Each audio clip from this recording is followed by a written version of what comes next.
3, 2. Everybody, welcome to Kenya's biggest conversation. How are you, madam? Mr.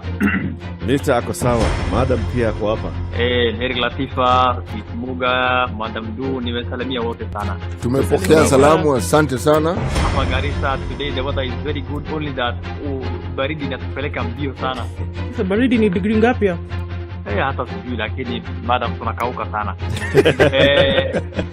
If you want to follow the money trail, you've got to think like a thief to be able to catch that thief. A slap from a friend is better than a kiss from an enemy. You remember the kiss of Judas Iscariot? Yes. Is the one that imetuweka kwa hii mashida yote na mataabu kwa sababu of that kiss. Yet the slap of Jesus Christ when he slapped those guys and walikuwa na uza mboga ndani ya kanisa, I took them to heaven. The Situation Room, Kenya's biggest conversation. All right, finally at Friday, and what are we looking at the tail end of the week? Today, it looks like traffic is starting to build up in certain parts of the city. We won't have too much of an issue, at least for now. Still slim pickings in different areas coming off of Thika Superhighway, a little bit of traffic here and there, and it's also building up on Jogo Road, but it's probably not going to get crazy until after the 7 o'clock mark. So let's keep an eye on things and see what's happening. Talk to us on SpiceFM KE this morning, and in an attempt, in all things, to keep things moving. 94.4 Spice FM, Nairobi.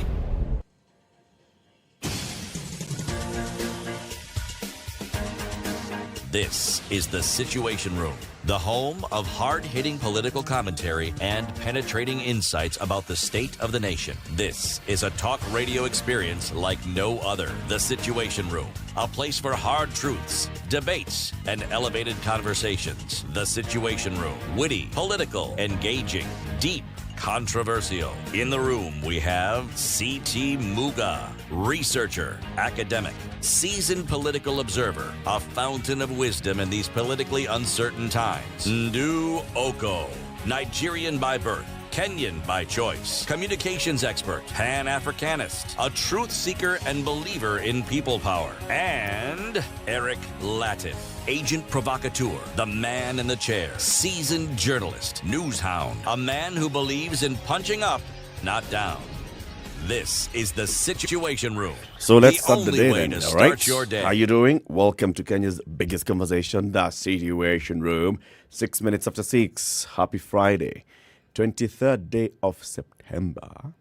2020 what? 2022. 2022. Yani, those days are over when they used to keep saying 2022 tutahakikisha. 2022 tukichukua. Haya, hii imeenda. Ndio hii iko hapa. Hii imeenda. Hii imeenda. Imeenda. Hii imeenda. Imeenda. Mambo fiti. Na wewe? I'm okay. Under the circumstances. Oh, All right. don't touch my chest. My heart is beating. Do we need more at this point? More hearts. No, if it's beating, sure it's okay. See, that's all. We can, from there, we That's all you need. see what we can do. You thank God. Omo. You thank God. If it's working, it's working. Hii mambo ingine, siasa ingine wachana nayo. Sindio. Siasa ingine mingi, complicating life. Wachana nayo bwana. Wachana nayo bwana. Yes, welcome to Kenya's biggest conversation. Today, we want to look at several things. Number one, there was a story in the Standard the other day about the predator spots in this city. And the story was saying that bus parks have been turned into hunting grounds for sex by sex predators. So you, especially in dark places for women, it gets to a certain time of day and there are places that you cannot even imagine to venture. For some, it does not matter what time of day. There are places that you cannot venture.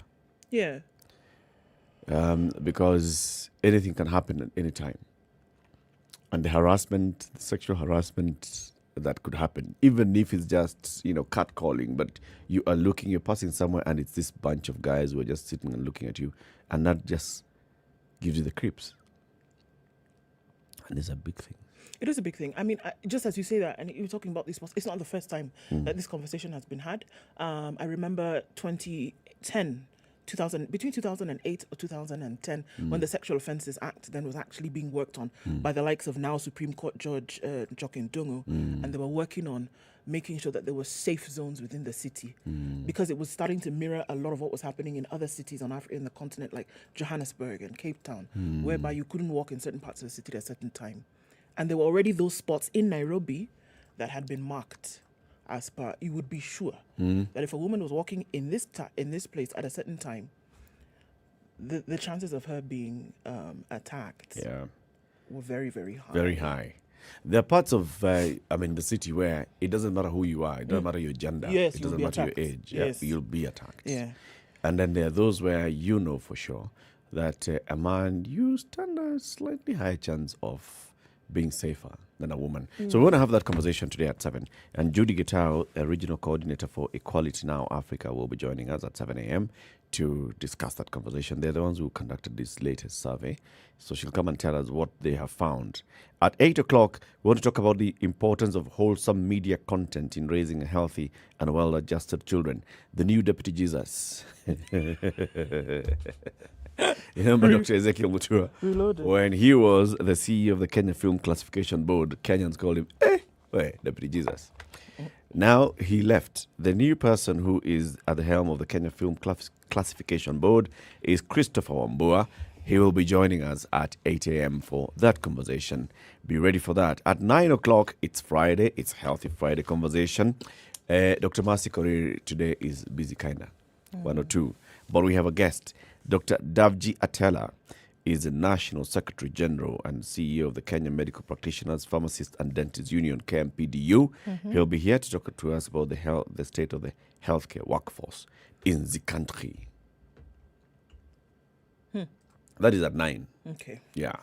Talking about health and the healthcare and the workforce. Tell us about what the big workforce people have been saying at the ministry. Okay. And the world. Let's look at the Ministry of Health and what they've told us in terms of, COVID. 8 new cases over the last 24 hours from a sample size of 899 now gives Kenya a positivity rate of 0.9%. Again, another day of 0 recorded deaths from COVID. And so that is a good thing. All of the 8 cases were in Nairobi, and we're starting to see the footprint of COVID. Again, Nairobi has always had the highest numbers of COVID, but we're actually starting to see that fewer and fewer counties are getting cases of COVID. So it looks like a good thing. We know that Dr. Fauci is stepping down from his position, but there are certain things that he has said, and he's telling us again that he thinks that China is hiding something in terms of their COVID outlook. So, that's an interesting story to be able to look at. So I'm just going to give you the details of exactly what he said. He said China officials probably hiding something about COVID. If that story is going to open up for me, I don't know if it's going to.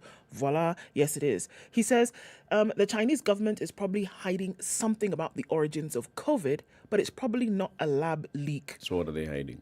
So he said that he's dedicated to keeping a completely open mind about how COVID first emerged in Wuhan, but he still wishes he had more information to go on from the Chinese government. He said people have been looking to find out the reasons as to why this came about. Everybody has their conspiracy theories, but there is no one single clear-cut explanation as to where it came from. Did it emerge from a bat or another animal host? Did it come from animals to people? Was there a leak in a lab? He says it's a strong possibility that scientists are saying it's a strong possibility that it came from this wet market, but it also may have leaked from a lab, but it's less likely. He's saying that China knows, but they don't want to tell the world. Essentially, this is what he's saying. That the Chinese government knows what happened, and that they should take responsibility. So they were there watching COVID coming onto and this they said, part, okay, so let's hide this, sweep it under the carpet and not tell the rest of the world. I don't know about that. There's a team from the WHO that went into China to do this part of, the global mission to understand COVID. Yeah. And they came out, it's inconclusive. They could not tell exactly what had happened. I mean, is it not possible that they cannot conclusively tell this is what happened? If you don't find the bat, patient 0, how would you tell? You wouldn't. Well, maybe they have ways in science. See, they're the scientists. Maybe they have. Anyway, so he says he's keeping an open mind. Yeah, so but of course, the headline has got to be China is hiding something. Of course. He's keeping an open mind, but he has a feeling that there's something. Let's look at what Uganda is doing. And they had COVID infrastructure that they had set up in terms of screening, et cetera, et cetera. Yep. And now with the outbreaks of Ebola, they're saying, you know what? Since we're not having so much of an issue with COVID anymore, we're going to take that infrastructure and use it to be able to find out what's going on in terms of screening for Ebola. So they're quickly repurposing that. And they're saying, look, it's important that we do that because it looks like this could get a little bit tricky. Okay. That's what it looks like around the world for COVID. 619 million now, 122,512. All right. It's 6:15. It's Friday, the fourth episode of County 49 is up on showmax.com. If you go to Showmax today, you can watch. If you haven't watched number 1, number 2, number 3, number 4, go this weekend. Binge 1, 2, 3, 4. If you've watched 1, 2, 3 this weekend, go watch 4 and wait for 5th and 6th and the others coming. It's a beautiful, beautiful Kenyan production. A very nice and intriguing story. Things are happening. Things are happening. It's about a county. It's about its government. It's about its people. And it's about criminals who are masquerading as defenders of the people. Right. My friends. Yeah. So let's take this quick break, take a look at the weather, and then we'll look at who is online this lovely Friday morning. Whether you are in Gigiri or in Bernard Estate, we'll acknowledge your presence shortly.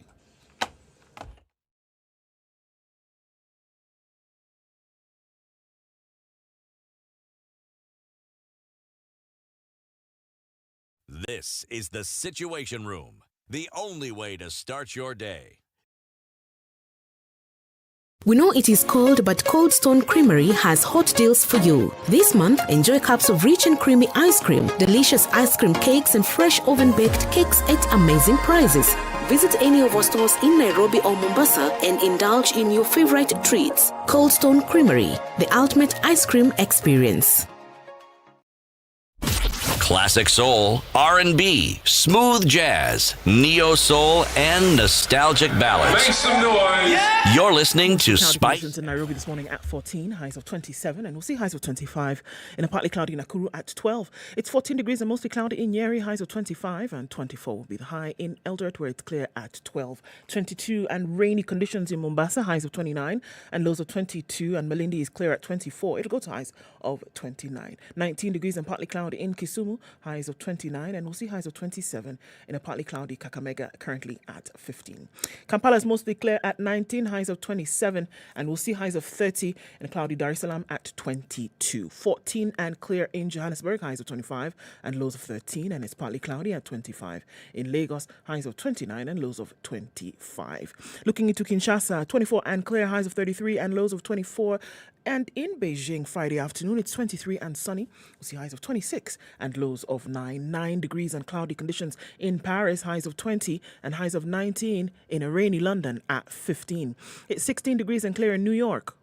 On Thursday night, coming into Friday, we'll see highs of 23 and lows of 12.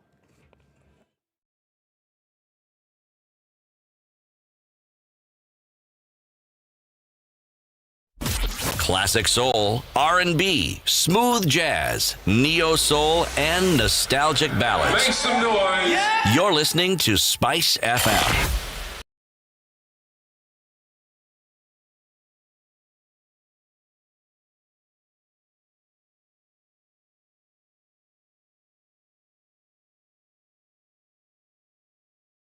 All right, at 18 minutes after 6, let's find out who's awake.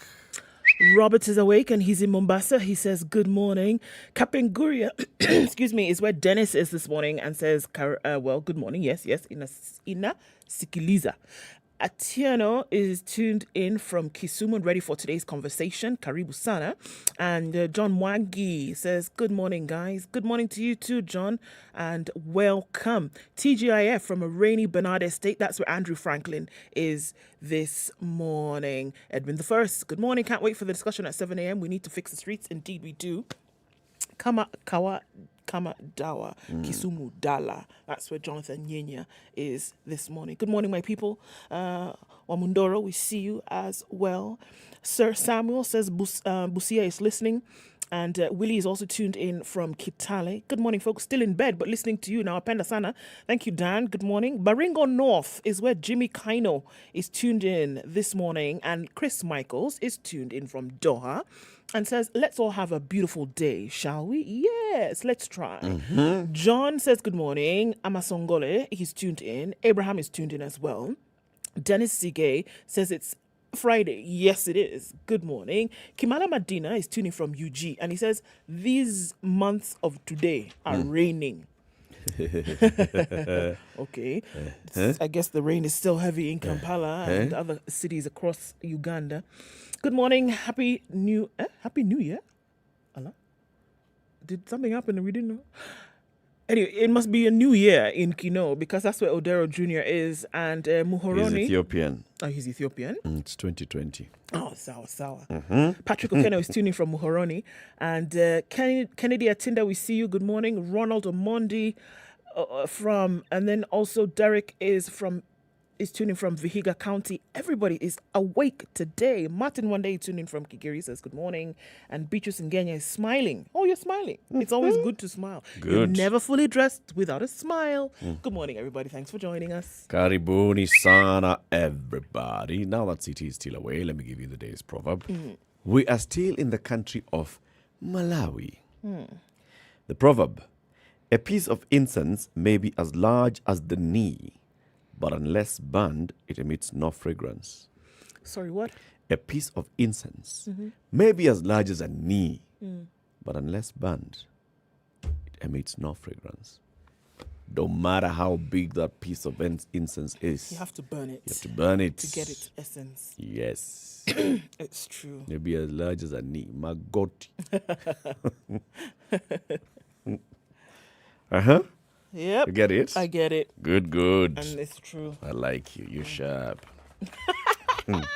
Why, thank you. You're sharp. You're loyal. Voila. Buy a copy of the Standard newspaper anywhere in the country today. Go through the pages. You will find a place that has a large QR code. QR is for quick rewards. If you scan that QR code, you stand a chance of winning a branded merchandise. You stand a chance of winning a shopping voucher. You stand a chance of winning a cash vouchers and many more. Many more. Many more. Okay. What's on the front pages? Okay, so it seems as if Lynn Mengich is having a hard time. Lynn Mengich is the one for salaries. But before we get to that headline, let's look at what's on the front page of the Standard. Mysterious release of convicted terrorists. Allah? Again. But these ones are international. The other one was escape. That one was escape. This one is release. Okay. Many would argue the other one was release as well. But hey, let's allow the conspiracy to rest for now. Terrorists have an easy time in Kenya. I'm telling you. In the midst of transition politics, 2 convicted Iranian terrorists were secretly released and spirited away to the airport for an onward flight to Tehran. Ahmed Abul Fathi Mohammed and Saeed Mansour Musavi were serving 15 years each in jail for plotting terror attacks in Kenya and possessing 15 kgs of the military-grade RDX explosives. Who sanctioned their release and what exactly happened? Allah? They're gone. Okay. We'll look into that story. Okay. On the front page of The Nation, one woman against the greed of MPs. MPs are shamelessly at it again. Even before the new parliament settles down for business, the lawmakers have resorted to the hostage-taking they have previously exploited to twist the Salaries and Remuneration Commission to yield to their higher pay demands. Their demands come a day after the CBK governor disclosed to them runaway debt was gobbling up nearly half of the revenues collected. They kept her for 6 hours yesterday, so it'd be interesting to look into that story as well. Because they are not agreeing. They said, You want to remove CDF, then you want to slash our salaries, then you're telling us that even the things that we want you to enact, you cannot do because you don't have... No. Kwani ni nini Who are you? Eish. Uh-huh. Okay. Those are very interesting stories. Quite. Yeah, the Nairobian has a headline. Booze taps run dry in State House. Let's start with, there were booze taps in State House. That's what they claim. Kutoa law katikulu is now going out of fashion. Now it's been replaced by prayer rooms. Church house. That's what they claim. That's what they say. In this story. Haya, you tell us that first story. I tell you that Of story. those guys who have Okay. acquired freedom. I'm telling you. So, two convicted Iranian terrorists whose stay in Kenyan prisons was beset by controversy were quietly freed and deported to their country, not yesterday, 2 weeks ago. Ahmed Abou Fathi Mohammed and Syed Mansour Musavi were finally released from Committee Maximum Prison on September 9th amid doubts whether their sentence had lapsed. Sources claim the pair, arrested in 2012, were released on clemency, but a lawyer who was involved in their arduous search for justice, Ahmed Nasir Abdullahi, told the Standard that they had completed their sentence. Prisoner pardons in Kenya are processed through recommendations of the Power of Mercy Advisory Committee established under Article 133 of the Constitution. Yesterday, prison authorities confirmed that the pair had actually left committee. Yes, the two were legally released from prison using the relevant provisions of the law. Their term was just about to end, and they had shown themselves to be of good behavior, according to George Dianga, who is the prison's communication boss. During Madaraka Day celebrations on the 1st of June, former President Uhuru Kenyatta announced that he had pardoned 3,908 inmates following recommendations from the Mercy Committee. It was not immediately clear whether the two featured in the list. The pair had been initially jailed for life in 2013. Just do that math. 2013? Yeah, and we are now in 2022. Yeah. And they had been sentenced for 15 years. They were due to be released in 2027. Yeah. Okay, for plotting terror attacks against Israeli, American, British and Saudi Arabia interests in Kenya. On appeal, their sentence was reduced to 15 years and was to run to 2027. They appealed the sentence again in the Court of Appeal and it was quashed. But the prosecution moved to the Supreme Court and overturned their acquittal. The Constitution says anybody, any prisoner, including foreigners, can petition for power of mercy. The information we have is that the prisoners were legally discharged from the prison and deported from the country because they were foreigners, according to a senior prison official. The official, who is not authorized to speak to the press, said they petitioned the Power of Mercy Committee. This is the likely one. They petitioned and then they were released from prison. They claimed their full-term sentence would have gone beyond next year, minus their appeals or clemency. In 2016, there was another pair that had arrived in Nairobi, allegedly on a terror mission, Said Nasrallah Ibrahim and Abu Hussein Goli Sanfi. They were arrested outside the Israeli embassy in Nairobi, with Iran saying that they were lawyers for Mohammed and Musavi. They were later deported in a deal hatched between Kenyan authorities and the Iranian government. So let's get to that point where, first of all, we just reacquaint ourselves with these people. These guys were arrested in Mombasa in 2012, linked to a 15-kilogram stash of military-grade explosives identified as RDX, found at the Mombasa golf course. Experts who testified during the trial said this RDX cache of 15 kgs was capable of bringing down the Times Tower building in Nairobi. 10. Boom. They were taken to court. And at the point, Chief Magistrate Kerry Waweru said, I shudder to imagine the amount of damage that could have been seen. While sentencing them to life, he said, yes, they are crying for leniency, but the cry of the victims of previous terrorist attacks is louder than their plea for leniency. So, you two, inside for life. They appealed. They got a lower sentence. Yeah. Their sentence was reduced to 15 years, which was to run to 2027. They appealed the sentence again in the Court of Appeal, and it was now quashed. Okay? The prosecution moved to the Supreme Court and overturned their acquittal. So they'd been acquitted. The prosecution went to the Supreme Court, overturned their acquittal. So they were taken to committee, stay there for 15 years, supposed to leave in 2027 if you count days and nights. Yes. But when people go to prison, you've got to remember, if you're serving up to 2027, people don't stay up to 2027. No, they don't. Right? And then there's a whole issue of power of mercy and all, and good behavior put into consideration and everything else.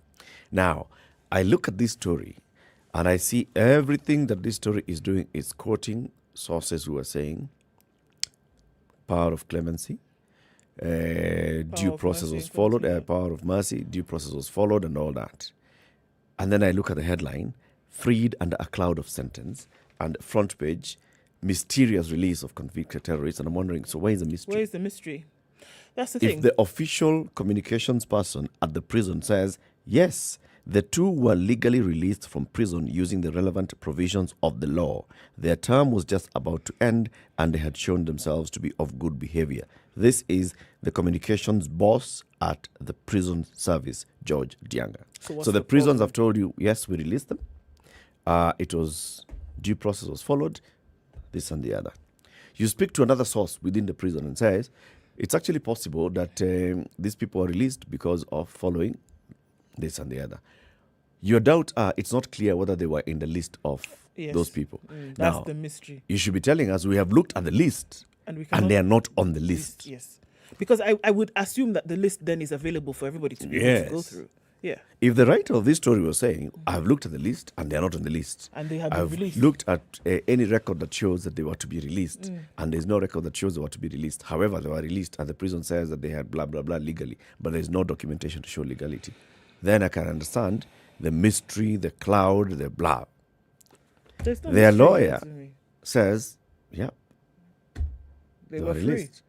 And so where's the mystery? The headline does actually make it seem as if they were snuck out of the airport, or rather snuck out of committee, and then into the airport and on a plane that nobody actually saw taking off, blah, blah. Yeah, whose records are not even at JKIA. Yeah. But from this, it would appear as though they left in the full glare of everybody. Yeah. So what is this story? I mean, there's more. When you see this story, there's more that is being said in this story than what has been written in the story. There's something else. Yes. There's something else in the story. And there's reluctance to say it. Yeah, exactly. There's reluctance to say exactly what's happening. Yeah. And the interest that, then such a story would be advancing. Because I don't understand. I don't get it. I don't get it. I don't get it either. Put a headline and put a story in the headline and tell us this is what has happened and show us this is why this cloud of the mystery is pointed to from this blah, and this. Yeah. Okay, it's 6:30. Time for us to take that break. On Sunday, 2 days from now, where are we going? We are going to the Nairobi Racecourse for the 50th edition of the Concours d'Elegance. It's the Golden Jubilee. It's been here in the African Concours d'Elegance. And it's going to be a fun time where everybody can come out and have an experience of these classy vintage vehicles. Come out dressed to the nines, have a fun time with children where there'll be provisions for them to enjoy themselves. It's going to be a great day. Come out and enjoy that this Sunday. Yes. Plus, this weekend we start training for the Standard Chartered Nairobi Marathon, right? So this weekend, it's for Karura things. Karura, train, Saturday morning, before everybody wakes up, hoping it doesn't rain at night because you don't want to run in muddy Karura. So you go and train and starting to prepare, living a life like an athlete. Right. So that by the end of October, you're doing the thing. Oh, yes. 10K? Why 10? Bringing stress now. Why do 10 when you can do 5?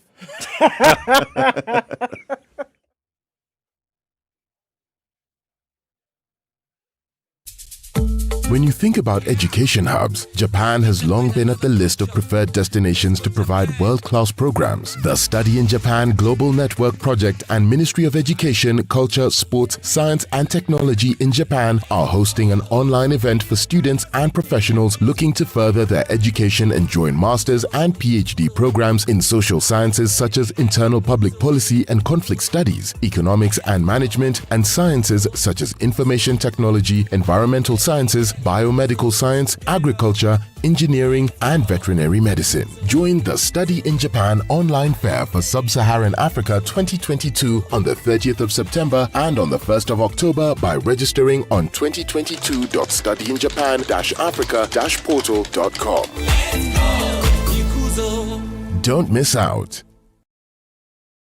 Classic soul, R&B, smooth jazz, neo soul, and nostalgic ballads. Make some noise. Yeah. You're listening to Spice FM.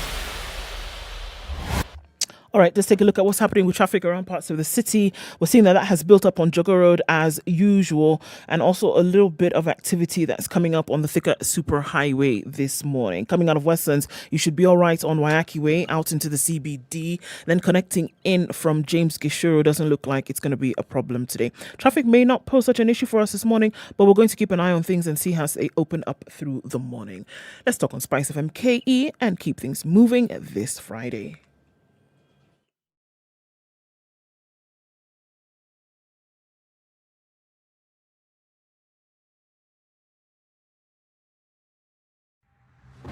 Introducing Watele, County 49, a rich county where the leadership has failed its people. Justice and peace are elusive while violence sweeps through the county. What will be done to save the people of Watele County? Watch County 49 as our heroes and villains clash in an exciting tale of corruption, greed, love, and redemption. Every week on showmax.com. Mature, intelligent talk every morning. Spice up yourself.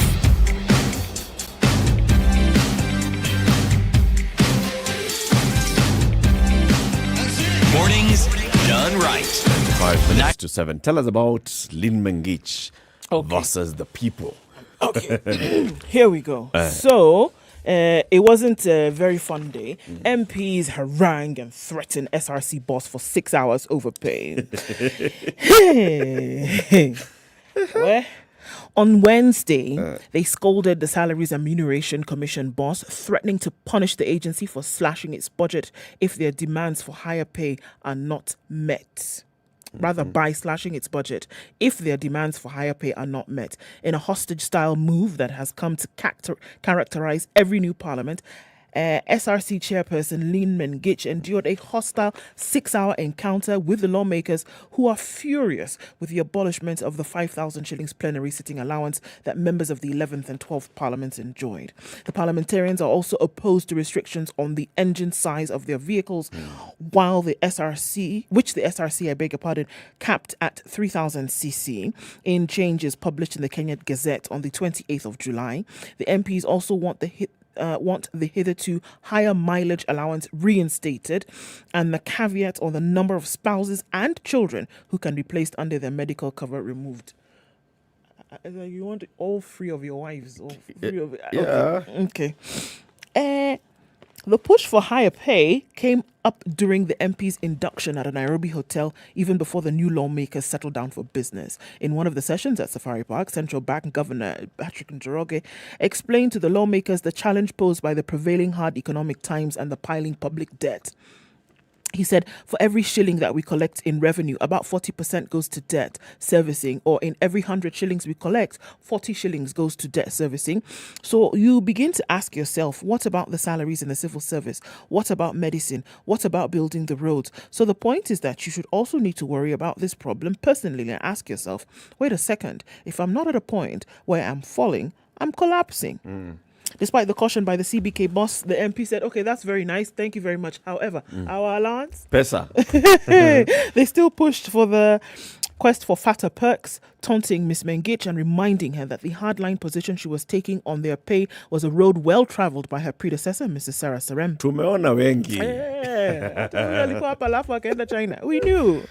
One MP added that Ms. Serem had been taught a lesson after finding winning an election difficult. Whoa. Actually, I wish Sarah Serem she wanted to be governor. I wish she had actually wanted to be an MP. An MP she's among those ones here in this house. Making noise. So, with the consolidated salary of 710,000 shillings, which they pad with other allowances to push the monthly pay beyond 1 million, the MPs demanded more and accused the SRC of demeaning them with low pay amid heavy responsibility. Some warned that the SRC's budget would be slashed if the agency would not yield to their demands. Sources at the closed-door meeting, whose deliberations they were privy to. We have the yam now, okay. And Bakassi East MP, Babu Wino, said, we have the yam and the knife. We are going to cut your budget by half. They said they should be allowed to draw a hefty mileage allowance. How to do it? You don't know us, man. Now, this is what their pay currently looks like. Okay.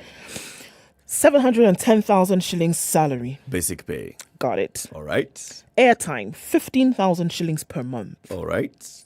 You can get a mortgage of 35 million shillings. Wait. Wacha nichukue calculator. Calculator? Ngoja nifungue calculator. So we're starting with 710,000 plus 15,000. Let's put the mortgage aside because that's what they can get. They can get a mortgage of up to 35 million shillings. Okay. They have a car loan of 8 million shillings. Put that aside as well. 150 shillings per month paid to those in leadership as special parliamentary duty allowance. 50,000. 150,000 in leadership. Right. So, all right. Of committees or just leadership. So if you're a whip like this, you are getting it. 150,000. All right. So they get mileage of 116 shillings per kilometer. Okay. Of a car not exceeding 3,000 cc's in capacity. Okay. Let's just put that at Kedo 100 Gs. 100,000 for fuel. Just be on the lower side, but okay. Could be on the very much higher side, but okay. Car maintenance allowance is What? 356,525 per month. Per month or per year? Per month. Why did you think I shouted? Aye. Unless they made a mistake in this story, but see, month is spelled MONTH. And the last I checked, is month not spelled MONTH? That's a month. 356,525. You can get it? Okay. Committee allowances now, which are different, 15,000 per sitting, 2,000 per sitting for the vice chair, comes to about 192 per month, and a member comes to about 120,000 per month. So let's say 120. So the chair gets about 240 per month, the vice chairs get about 192 per month, and the members get about 120 per month. Let me go with the chair. Let me go with the vice chair. Okay. Because I've had put the allowance for leadership. 200 and what for vice chair? Vice chair, 192,000. 192,000 plus. Go on. Nico, I'm done. 1.52 million. Yeah. 1,523,525 shillings. Yeah. Only. And then they want that 5,000. Only. They want that 5,000. So to put it around,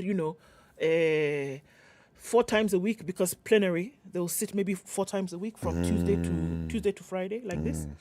5,000. Tuesday to Thursday, but there are 2 sessions on Wednesday. Days, yeah? There are 2 sessions on Wednesday, so 4 a week. 4 sessions a week. So that's 20,000, about 80,000 per month is what they are looking for over and above this. Yeah. Lynn Mengich told them, your basic pay of 710,000 shillings takes into account all the functions that are discharged in line with the constitutional provisions of oversight, representation, and lawmaking. It includes what you do in plenary, in committee meetings, and even visiting your constituency. It's an all-inclusive pay that speaks to the entire role. So when you say, I give you 710,000 shillings, and then when you come to work every morning, I pay you for coming to work. And then when you come to work and then you go into that meeting, I pay you for coming to work and going to the meeting. Yes. And then when you go to the constituency, you want me to pay you for going to the constituency. You're a criminal. Kabisa. You're a criminal. What are we talking about? You're a criminal. Now the sad part here is that they're going to get what they want, the members of parliament, unless something else happens, like from the courts. Don't they Because always? here's the thing. The speaker spoke and told them, come on, guys, relax. Speaker is the chairman of the Parliamentary Service Commission. He told them, relax, you're going to get this. The president has told Parliament, don't worry. We got you. The president needs Parliament. He needs a Parliament that is not complaining. Okay? President has already, they've already been told, hii kitu mnaambiwa hapa CDF mtapata. Salary they will get. So the question is, the SRC, as it is presently constituted, can sort out, salaries and remuneration for public service. They can do it for state. But don't touch But Parliament. don't touch Parliament. They can do it for state officers. They can do it for public service officers. But do not touch Parliament. You touch us, we deal with you. Yep. That's what you're saying. So you're okay. You're okay for everybody else. But for us, you can do what you... But I am not part of your brigade. Yep. Yeah. Yep. Imagine. Very sad. And they are threatening because we've got the power of the purse. All right? We have, like Babuino said, we have the what and the They stick? have the yam and the the yam knife. and the knife. Yep. Honestly. So the SRC, you can make noise all you want, you go deal with everybody else. So they've already said that about SRC. Yeah. They have said the same thing about DCI and EACC. Still in the same induction, the National Assembly has identified the use of criminal justice system to victimize members of parliament by President Uhuru Kenyatta's administration as one of the biggest challenges of the previous House. Legislators decried the use of investigative authorities such as EACC and the DCI to settle political scores and put parliament in the stranglehold of the executive. So that's what they want to tell us. That, you know what, we're doing the executive's bidding, because if you don't do it, the DCI will come for you. If you have not stolen, why is DCI? Even if DCI came and knocked at your door. Where are you? Takereo bonoko. Aliwekereo bonoko. They claim their businesses were crippled, accounts frozen, and their owners' reputations ruined for what they termed as going against the government of the day. The era of President Uhuru is over. In the last parliament, institutions such as the EACC were politically induced to harass members for one reason or the other, according to Nyeri MP Mohammed Ali during the induction of members of the 13th Parliament in Safari Park, Nairobi. This time, we expect a fair playing ground from EACC, not only for the MPs, but also each and every Kenyan. You should not be targeted for your political affiliation. You should only be targeted for being a thief. And you know you cannot be a thief because of your political affiliation. No. You can only be a thief if you are not in politics. We know all that. Dagoretti South MP John Kerry told of how entrepreneurs were also fixed by the former regime that also sought to influence the operations of KRA. We will listen to EACC and other state bodies to hear what they have to say, but they should remember that we wield the power to oversight them. Mukumbuke. That is what KJ Kerry said. Nominated MP Sabina Chege warned the EACC against being partisan.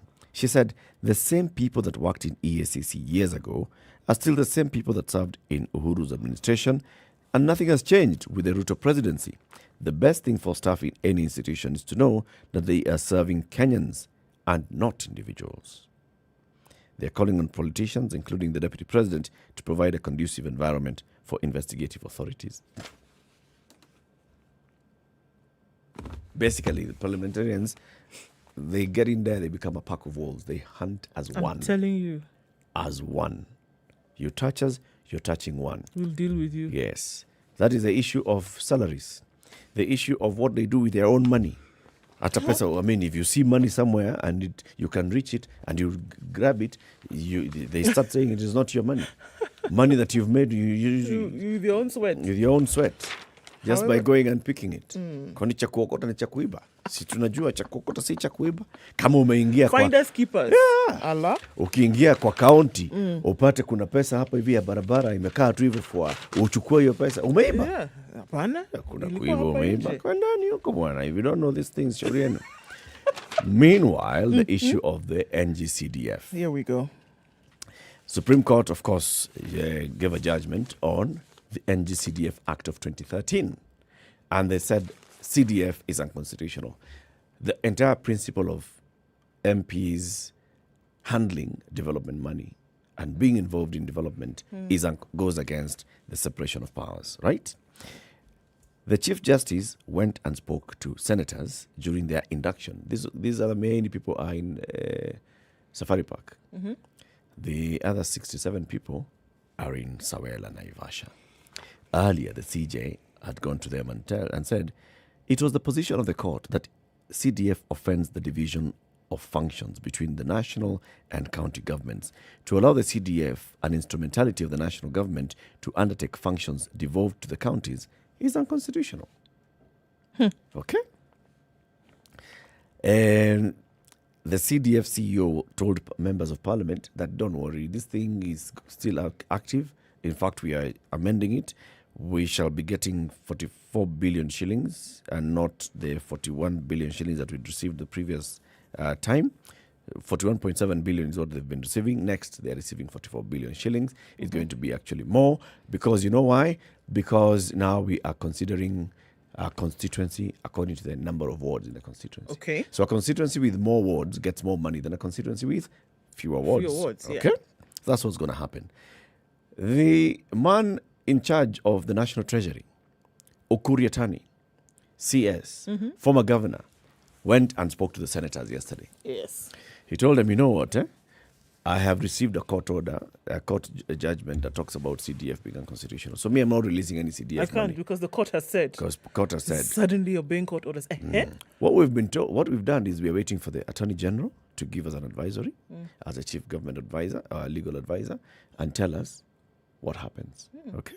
In the meantime, Kama mkijua, CDF, as far as we're concerned, we are not releasing any money. Those are games that Ukuriatan is playing. Games. Suddenly we're not listening Those to are the games, court. Suddenly we're listening to the court and come saying, on. I can't do anything. At the same time, when he was still in Naivasha, remember one Senator Cherargei is quoted to have said, Uhuru ameingia treasury, ameangalia amepata empty coffers. He only found 93 bob. Okay, 93 million. Hakuna pesa, only 93 million. Yatani is like, surely, you people. Hata kama, I mean, it's okay, we understand, but surely. Ukuri Yatani said, the government does not collect cash on a monthly basis before allocating it to different use, and those claiming that there is only 93 million are speaking out of ignorance. Addressing the senators, he however admitted that revenue collection was a challenge, a move that had affected the disbursement of funds to various institutions. The CS expressed concern over the debts that counties owed suppliers through pending bills, noting that this had affected hundreds of businesses, attributing the financial crisis facing counties to over-reliance on the Equitable Fund and a drop in revenue collection in the past few years. So he says, look, saying that we only have 93 million shillings, so what are you saying? Are you even saying that the government can't even pay stuff this month? Yeah, that's what you're trying to say. What are you talking We don't have money to pay staff. What you talking about? So the last time you had come, how much had you found? Last time we were there, in the first administration before this Nusumkate, blah, blah, blah, blah, When blah, we came blah. to check? Yeah. There was 930 billion. This time we went, it's 93 million. What did you people do with the money? Yeah. That's the question. Yeah. Okay, a health issue. Stop popping the banned Chinese pill, ministry warns women. What? Kenyan women have been warned against using a banned Chinese oral contraceptive pill as it is harmful to their health. Dr. Albert Ndwiga, the manager of the Ministry of Health's National Family Planning Program, said there does not exist a family planning method where you take a pill once a month. If you see somebody distributing these kinds of pills, please warn them. They are very dangerous. There's a pill that's being taken once a month. Yeah. And it's a contraceptive. Yeah. Usually and the it's pills herbal. you take... Everything nowadays, we take herbal tea. Right. So herbal Herbal contraceptive. No. The pill that you normally would take is a daily pill. Okay? This one, they're saying once a month. Or the emergency one. That has a maximum of 3 times a year. Yes. But now they're saying, please warn them. They're very dangerous. They have severe side effects, even on unborn children. They are sold as Chinese herbal medicines, he warned, adding that half of the women using the method end up getting pregnant. How about that? A 50% fail rate. Wow. Half of the women who use this end up getting pregnant. Wow. The drug, called Sophia, was banned in Kenya 10 years ago. but has since made its way back into the market, touted as a natural herbal product with no side effects. However, samples collected and tested by the Ministry of Health show that the product is toxic and has severe impact on the user. Results from the analysis done by the National Quality Control Laboratory that led to the banning of the pill 10 years ago found that it had abnormally high levels of the hormones levonorgestrel and quinestrol, the active ingredient in conventional contraception pills. From the results issued by the Pharmacy and Poisons Board, the pill contains 40 times the recommended level of levonorgestrel and quintestrol. Also, the pills contained as much as 300 mcg of estradiol, which is 100 times more than the recommended dosage. The recommended daily pill contains 30 mcg. The results found varying amounts of the active ingredients, with some pills being of no value. Excess estradiol, which is an analog of estrogen, poses the risk of blood clots and heart disease. Children born to women who have been on this pill presented with early breast and uterus enlargement and develop to men faster than males. Did you hear what I said? I'm going to read that again.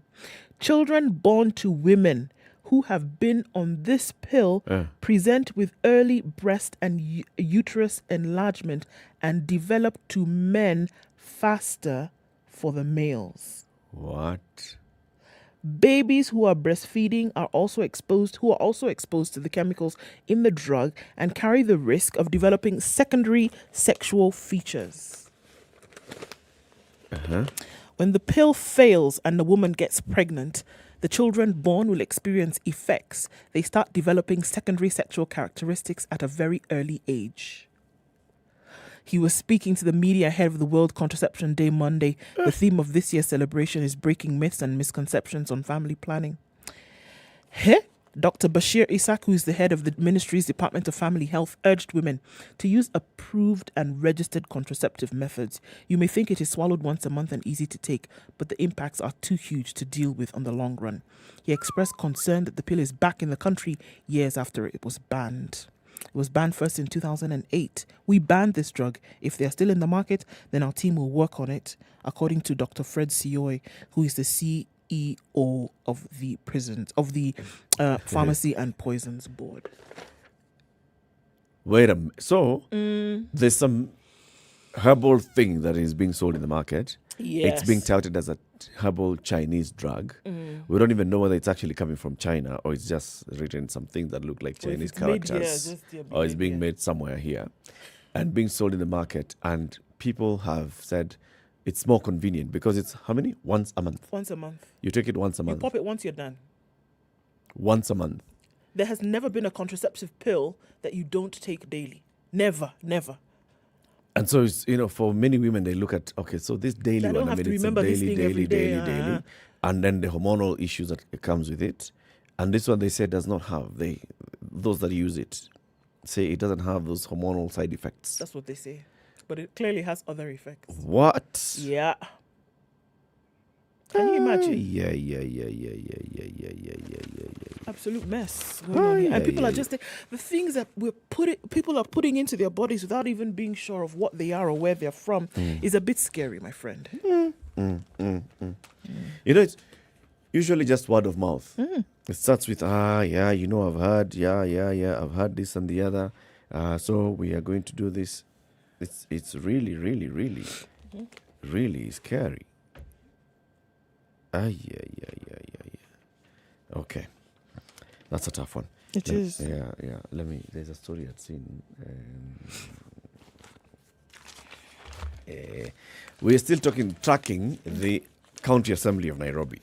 We're still waiting. Yeah, because it has not yet sat. But there's other things they're After doing. weeks of speculation of a delay to swear in Nairobi MCAs, Governor Johnson Sakaja has decided to take the bull by its horns.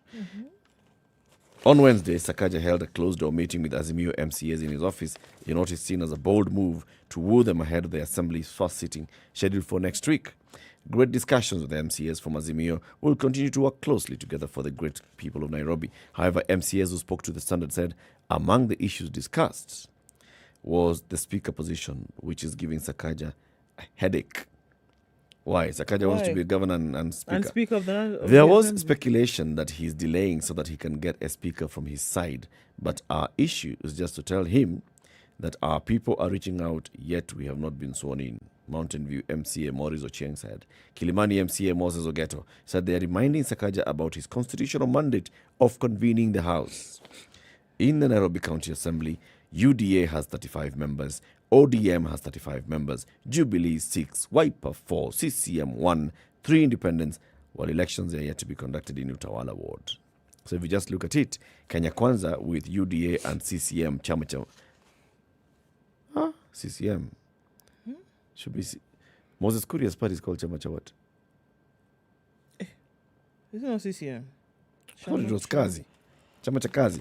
35 plus 1, 36. Okay? Asmio has 35 plus 10. That is 45. There are 3 independents. So Asmio has the majority. Now, it will CCK. be... Anyway, It will be crazy to hear that Kenya Kwanza wants to influence the leadership of the county. You have...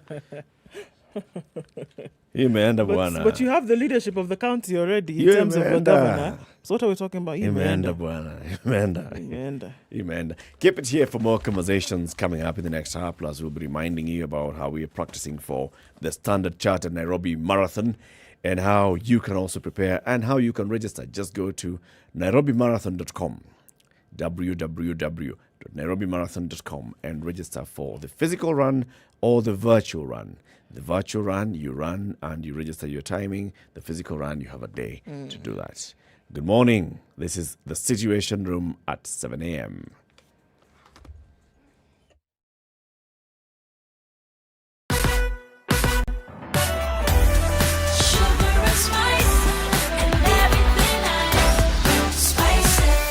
Spice up your life.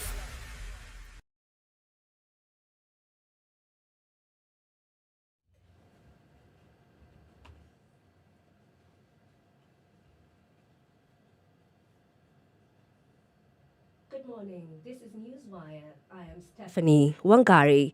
2 convicted Iranian terrorists whose stay in Kenyan prisons was beset by controversy were quietly freed and deported to their country 2 weeks ago. Ahmad Mohamud and Saeed Mousavi were released from Committee Maximum Prison on September 9th amid doubts that their sentence had lapsed. Sources claim the pair arrested in 2012 were released on clemency, but a lawyer who was involved in their search for justice, Ahmed Nasir Abdullahi, said they had completed their sentence. The pair had been initially jailed for life in 2013 for plotting terror attacks against Israeli, American and British. On appeal, their sentence was reduced to 15 years and was to run to 2027. They appealed the sentence again in the Court of Appeal and it was quashed.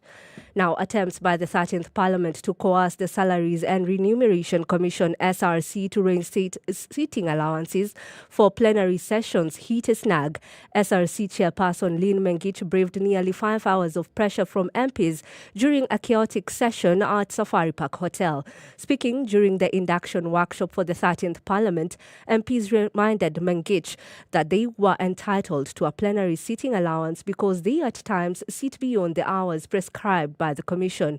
But the SRC chair was adamant that seating allowance had been abolished but was included in the MP's consolidated pay, which stands at 710,000 shillings.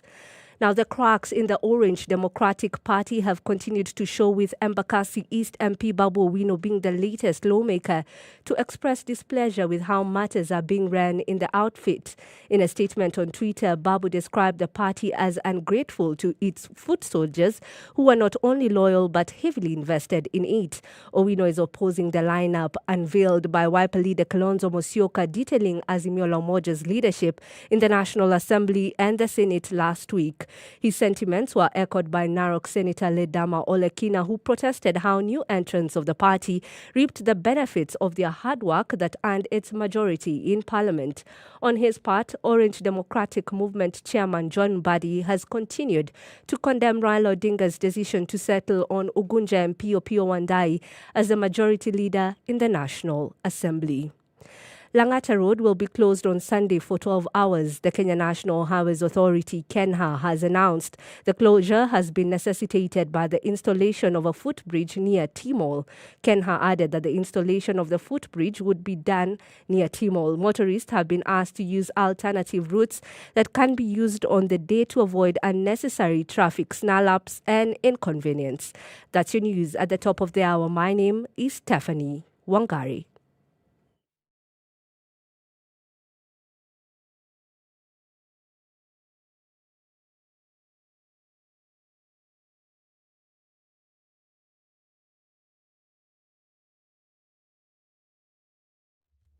Okay, so building up into certain parts of the city this morning, we're still seeing this action on Jogo Road coming out towards the City Stadium roundabout. Coming off of Vickers Super Highway, traffic has already started to build up and it's really heavy as you get towards that outer ring junction. Coming off of Kiambu Road as well, we see some traffic building up. Limuru Road is also doing the same thing, and it looks like Friday morning has started off right. However, a little bit of traffic also building up on James Gishuru. You're going to get to Wayaki Way without too much of an issue. Let's keep an eye on things and see what levels out to be later on. Talk to us on SpiceFM KE on Twitter.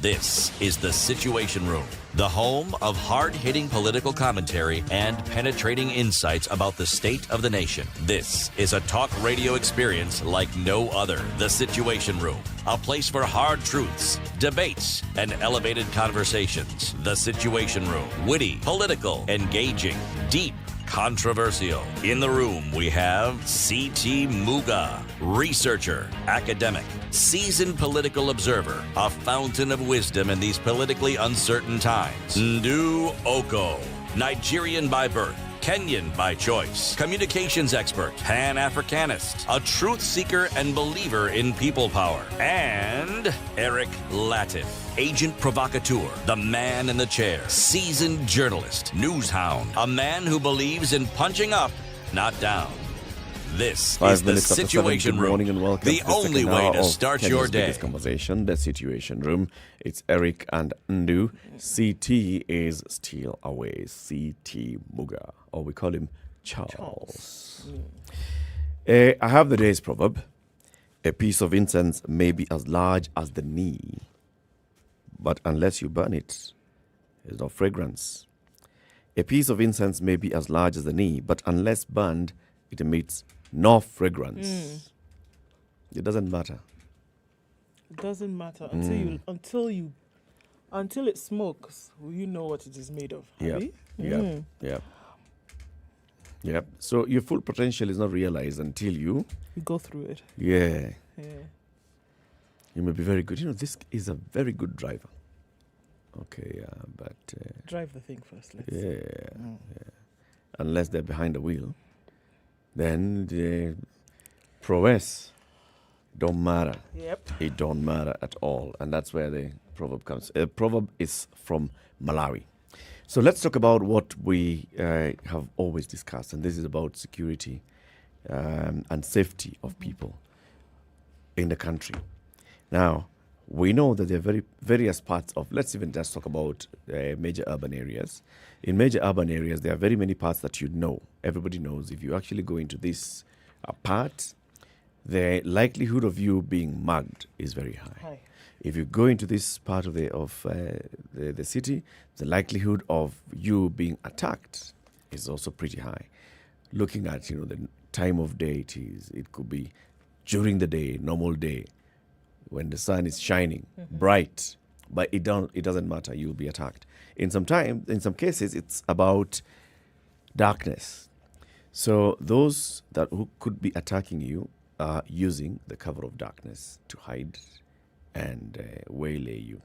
Now, when it comes to women, and sexual harassment and rape, then the issue of where exactly the hotspots also becomes a big thing.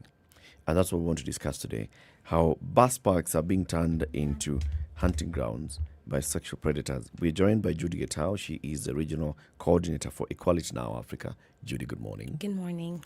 Welcome to Kenya's biggest conversation again. Thank you. Thanks very much. It's good to have you back on the show. And is it cold? Like, oh, it's freezing outside. Is it that cold? You know, when we come in the morning, it's usually cold. So yeah, it doesn't matter. But then, yes, it was hot. It was warming up. Monday, Tuesday was warm. Wednesday was warm. Thursday morning was warm. And then it did the And thing. then suddenly, Thursday afternoon, it just started raining. Okay, karibu sana. Asante. So let's start by, first of all, just tell us about Equality Now Africa. Who is Equality Now Africa? What does it do? Equality Now is an international, actually, women's rights organization that works on the rights of women and girls. We are what we call a legal advocacy organization. We champion for enforcement of laws. Where laws are not present, we champion for laws to be present. And if they're present and not being properly implemented, then we hold states to account. And we do so in partnership with local organizations in different contexts, and so support those organizations to do the same, whether for Kenya, whether it's for county governments or whether it's for national governments, so that we address exactly what violates the rights of women and girls exactly where they are. So in the particular case of Kenya, how long has this organization been in operation in Kenya, and what have you been doing in Kenya?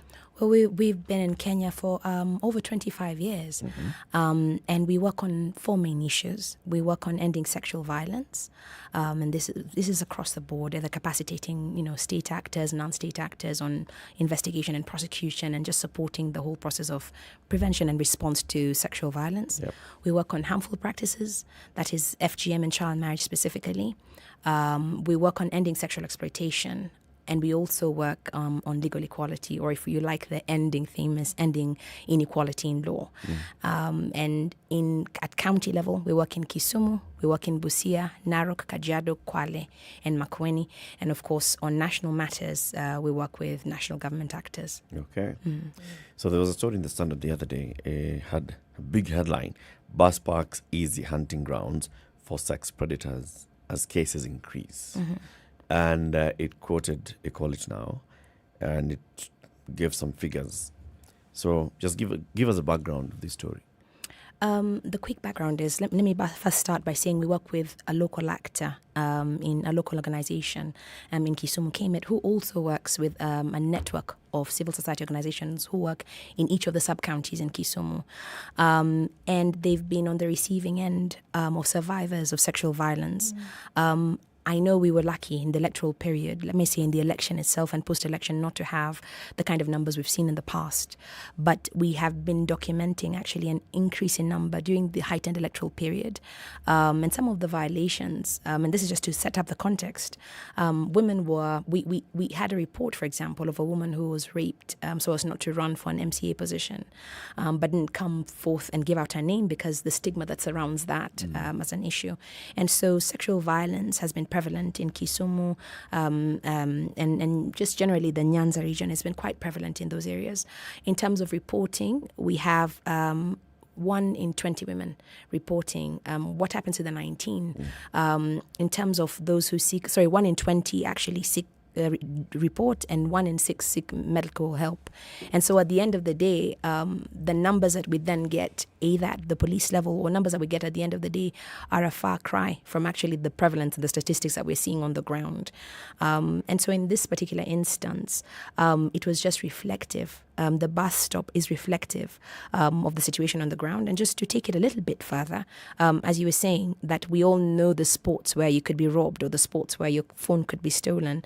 Unfortunately, for the woman in such a context, you are a walk-in vulnerability. It's not where you walk. It's not how you walk. And if you see in the story, it's a pregnant woman and it's somebody else. It doesn't matter. The fact that you're a woman renders you vulnerable to violations of this nature, which is quite sad. And are we seeing it I'm just looking at time gone by, where because this is not a new, it's not a new thing. This has been quite, scary to watch over the last 15 years or so. So are we looking at an increase of this activity, or are we looking at this is just how it has always been?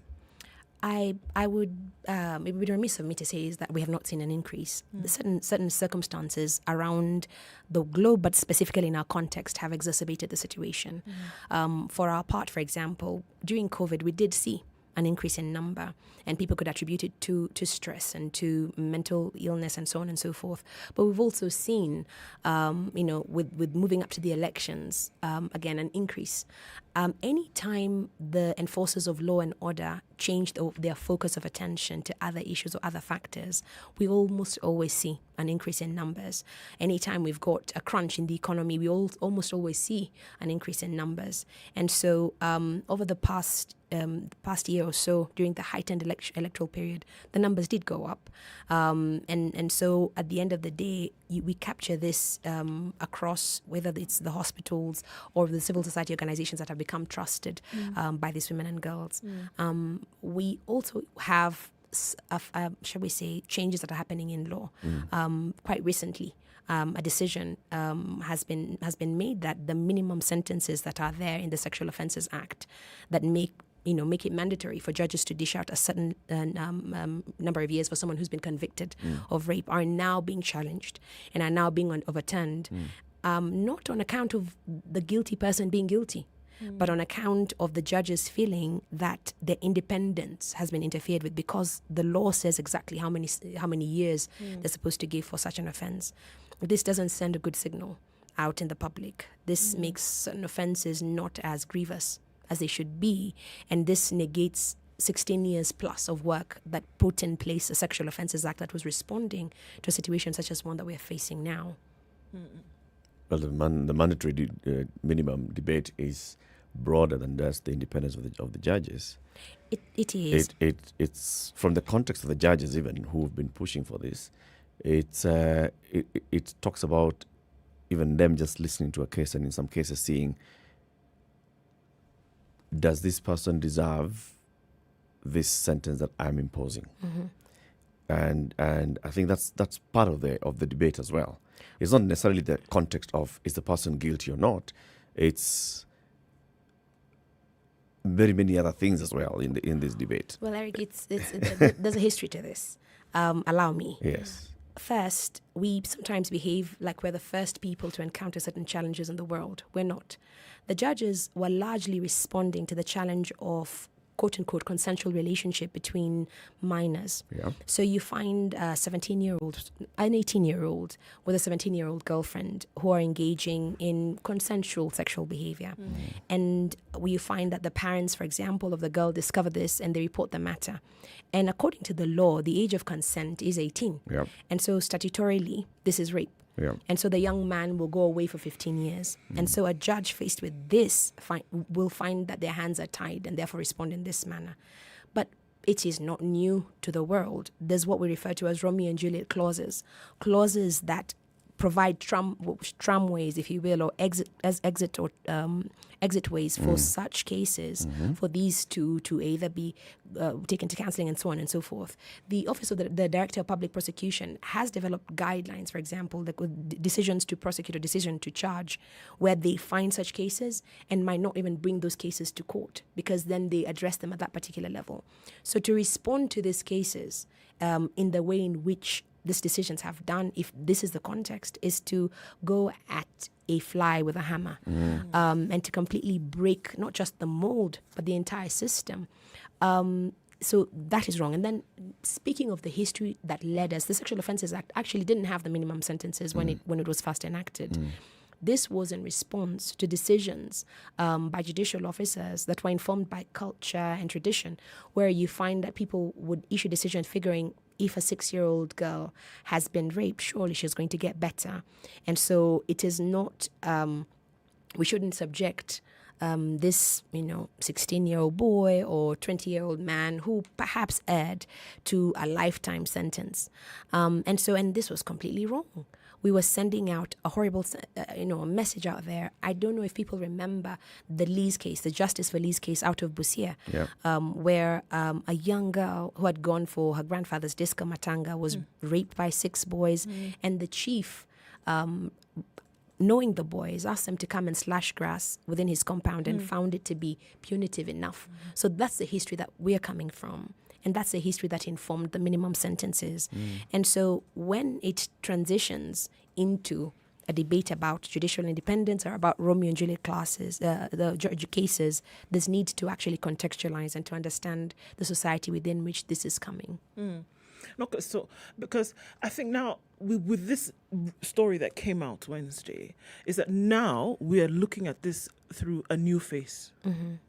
I mean, and this is on top of years of, this kind of sexual, and I want to say fear now. The act, the abuse, now it is fear that you cannot, as anybody, before we even get to being a female and being one in a more vulnerable place, you cannot, as anybody, walk or be in certain areas without this fear that something might happen to you. Absolutely. So then it is clear that the perpetrators of these crimes are becoming bolder and bolder. And one of the reasons why we see that perpetrators of crime become bolder is because there is no accountability. There's no accountability, number one. There is no action when it comes to prosecution of these crimes. Investigation of these crimes. I mean, we're talking about a chief having asked young boys and in time gone by to slash grass. So are we looking at that it is becoming, that the perpetrators are becoming bolder, and that in terms of actually getting something done about these things, that there's no appetite for justice? In Kisumu specifically, so that I'm particular to that context that the story was based, yes, the perpetrators are becoming bolder. And that's on account of, several reasons. Accountability, the difficulty of the process for survivors to actually report and see a case through the end. Remember, we're starting from you going to a hospital and you getting, it's quite gross. You're swabbed and you're, investigated as a crime scene yourself. And then moving from there to the police station or vice versa. And then going to court. And then the case being postponed, and then going to court again. We have cases that have been running for years. And by the time you're getting justice for this, you'd rather give up. Then we're also talking about interference by the community in the case, that where a perpetrator is known, you have that they then begin to either threaten or compromise, not just the system, but your own family, and the pressure that is the social pressure that is brought to bear upon a survivor, that you do not want to be known out there then as a survivor, as a victim of sexual violence. Why don't we finish this matter? Why don't we address this matter? And everybody else is paid and dealt with along the system. So between these two things, the administrative and legal hurdles that survivors face, alongside the social pressures within the community that survivors face, make the numbers of cases that go through the system fewer and fewer. And so the signal that is sent out there, something else. The resources are also available to the duty bearers. What do the police have to work with in order to investigate? Do we even have the forensic capacity to actually investigate and prove and link the violator to the victim? All of these things are the challenges that are faced. But it is not in vain, in the sense that we bring us back to the 12 commitments that were made by the former president with regards to Generation Equality Forum. The practicalities of those commitments speak to this situation.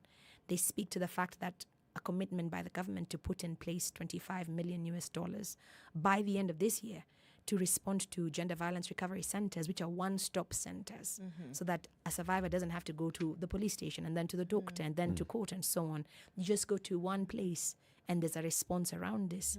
They speak genuinely to full implementation of the sexual offences laws. What that means is performance contracting for all duty bearers. Right now, it's civil society actors that are training and working with police, that are sensitizing prosecutors and making them specialize in this as an issue. If this is part of their contracts and it's performance contracted, then they have to, as a matter of duty, respond to these as issues. And so the practicalities of some of these commitments is that their realization is a matter of life and death for women and girls out there. Do we see then also that there is, because I guess that for every cause there's an effect, isn't it? So like, even if it was that you see, okay, over time, we've seen that certain areas then have become, again, hotspots. And I remember around that time, during the development of the Sexual Offences Act, we saw this happening. Then I believe there were certain parts of Nairobi that became red zones, Yes. right? And there were those hotspots. And then we saw that there was activity by security agencies, the police and such, to do their patrols at certain hour. You would go to certain places. I remember the famous Valley Road was one of them, Yes. just outside the All Saints Cathedral. And then you would find that there would be, at certain times of the day, there would be a police patrol, right? Yes. Because that was front and center in the minds of people. Do we see that now that police are saying, hold on a minute, we are seeing that there's increased activity around these bus parks? To even give a presence of security, are we seeing that maybe this is increasing? Unfortunately not. Even with this information out in the public? Even with this information out in the public. Again, I would say that whilst we're in the privileged position of the gender agenda finally in this country being up front and center on the table, the past election can tell you that, that women's rights and women political participation and so on is at the table. Even so, it's a hard agenda to sell when people are balancing what are the priorities. When people talk about peace and security, or when we don't hear this as upfront and center unless someone makes it upfront and center. And so even here, even so, the response has been from humanitarian organizations. The response has been from civil society organizations such as ourselves, directly engaging, for example, with the police and so on to make them aware and have them respond. I'll have to say, though, that there are existing platforms which can cause, for lack of a better phrase, can cause civil society to enforce compliance and enforce response, such as one you're talking about. We have what we call, and not to be too technical, the Gender Sector Working Group, which the State Department for Gender set up in all counties, and which require police to sit in there, which require administration, the county administration to sit there, and which allow issues such as this to be discussed. But so far, the response hasn't been what we hoped it will be. It hasn't directly responded to the context of women being lured. And in this instance, it's not that she was there or the two of them were there late. It's literally intentionally perpetrators actually misguiding and misrepresenting to the extent that they then rape, that they then violate. And to come again from a context that earlier this year, there were women who were being raped even within their homes. The audacity in that same context in Kisumu, in Nyalenda, in specific areas, the audacity of perpetrators literally visiting, homes past a certain hour and violating women and young girls. The audacity, I recall through our partners, incidences of, because where you have not bathrooms but a pit latrine outside your home, a young girl going to the bathroom before she goes to bed, and the mother wondering why she delayed, only to find she's been waylaid on her way to the pit latrine. Right. So these are incidences, and they reported in that particular, it was earlier this year, actually long before the election, in that particular incident, the perpetrator, it would appear, had violated several homes because the report was similar and the conduct was similar, to the extent that within the same locality and the same circumstance, same, and so it became quickly apparent that this could be the same person, and yet investigations on that matter were not done. So we end up with a survivors forum with women sharing what has been your experience, and us then providing counseling and then transitioning them, but no legal accountability for what happened. So women still live with fear. So in such cases, like the one you're telling us about, Nyalenda, so this is happening within a certain community where girls are being waylaid, women are being waylaid at night when they're going to use the washroom, the bathrooms. What does the community do? So are there reports being made with the local administration, the chief? Has it gone to the police officers at the police station? If you follow up, in terms of accountability, when you say that there is no action that's been taken, what kind of reporting has been done? So I will speak to those specific incidences, and hopefully they're reflective of, or unfortunately, they could be reflective of the situation. In those instances, we got to know about them because of our local partner that we support in that context, who walked with these women to report the matter to the police station, and then to have the women treated at hospital. How does the partner get to know about them? Because they are community mobilizers. Okay. And so they meet these women, they know these women, therefore they know the circumstances under which these women live. So being community mobilizers, you find somebody hasn't come to a meeting, someone hasn't engaged, and you follow up and you find what has happened to them. In some incidences, some of the women are aware because of the messaging that's been going into the community, and so they immediately come to the local actor for reporting to the police station. And so they do report the incidents. It is recorded, but then that is it. But I'm following this process of reporting. So the first person that they report to is your partner. It would be our partner, yes. Not the local Nyumba Kumi, not the local community leadership, not the local chief. In that particular incident, it wasn't. Why? Because you need to have trust. When one has been violated to such an extent, you need to trust the party to whom you report this incident. You need to know that they can do something about it. You're at a position of vulnerability and, in fact, even questioning self. My engagement in some of this, safe spaces for these women tells you that before they open up about an issue such as this, they need to know it is okay, because some of them are still going through the process of self-blame. I shouldn't have, I couldn't have. And so where you have a partner who's already been strengthening them in terms of awareness and in terms of these are your rights and this is what you need to know, then they feel safe enough to either report to such a partner, or they feel safe enough to know they told me that if this happens, then 1, 2, 3. And so some did go to the police station directly. Some did have the partner accompany them to the police station. In some incidents, the partner would take them to hospital first and then take them to the police station. But then that was the extent. That was the extent of the matter, unfortunately.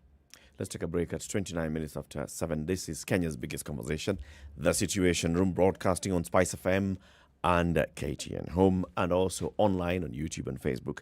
Our guest this morning is Judy Getao, Regional Coordinator, Equality Now Africa. We are talking about sexual violence, and the bus parks are emerging as the areas where sexual predators are actually on the prowl. And it's not an interesting story to discuss, but we've got to raise this and to talk about it. Reminding you about the 25th of September, 2022. What day is it, Ndu? It's Sunday. This Sunday. Yes. And what it is that it is the 50th edition of the African Concours d'Elegance that's taking place at the Nairobi Racecourse. And it's, I thought about it, and it is years, months, hours, minutes of people putting together these elegant exhibitions of their classic and vintage vehicles, and then providing a space where people can come and enjoy that experience. A touch of gold, which you've told us you already have. Here's my touch of gold. Right? So this is gold. It is. But I've got a touch of gold. Through which we will come forth. Yes. Right. So that's happening on Sunday. It's going to be a fun day for everybody to come out and experience this great, Concours d'Elegance, and you bring your kids, have an opportunity for them to have some fun. It's going to be high fashion and a really good experience. Indeed. Let's take this break. We'll be back shortly after we take a look at the weather and traffic. Good morning.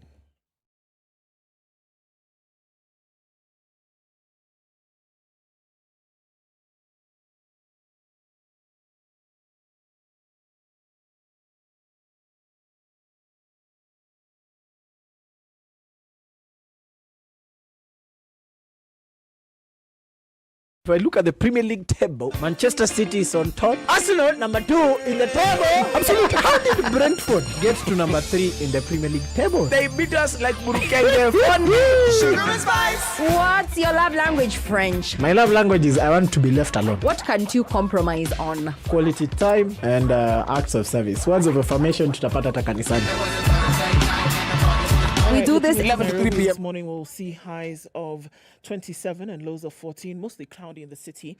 12 degrees and partly cloudy conditions in Nakuru, highs of 25 and lows of 12. 14 degrees and mostly cloudy conditions in Nyeri, highs of 25 and lows of 14. 24 will be the high, and clear conditions right now in Eldoret. 22 and raining in Mombasa, highs of 29 and lows of 22. And Malindi is clear at 24, highs of 29 and lows of 24. Kisumu is cloudy at 19, highs of 29 and lows of 18. And we're looking at cloudy conditions at 15 in Kakamega, highs of 27 and lows of 15. Kampala is mostly clear at 19, highs of 27 and lows of 18. And Dar es Salaam is cloudy at 22. It'll go to highs of 30 and lows of 22. Johannesburg is clear at 14, highs of 25, and we'll see highs of 29 in a partly cloudy Lagos, currently at 25. 24 and clear in Kinshasa, highs of 33 and lows of 24.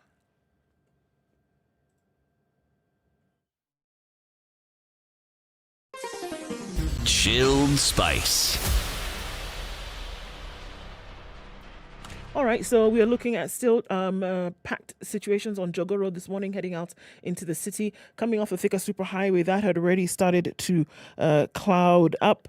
We're looking at traffic that's also building up coming off of Kiambu Road, and it's in and outbound traffic. Looks like Friday morning is going to be a bit of a crazy one. We'll keep our eyes on things and see what's happening. Let us know also what's going on where you are. SpiceFM KE on Twitter. Talk to us there and keep things moving this morning.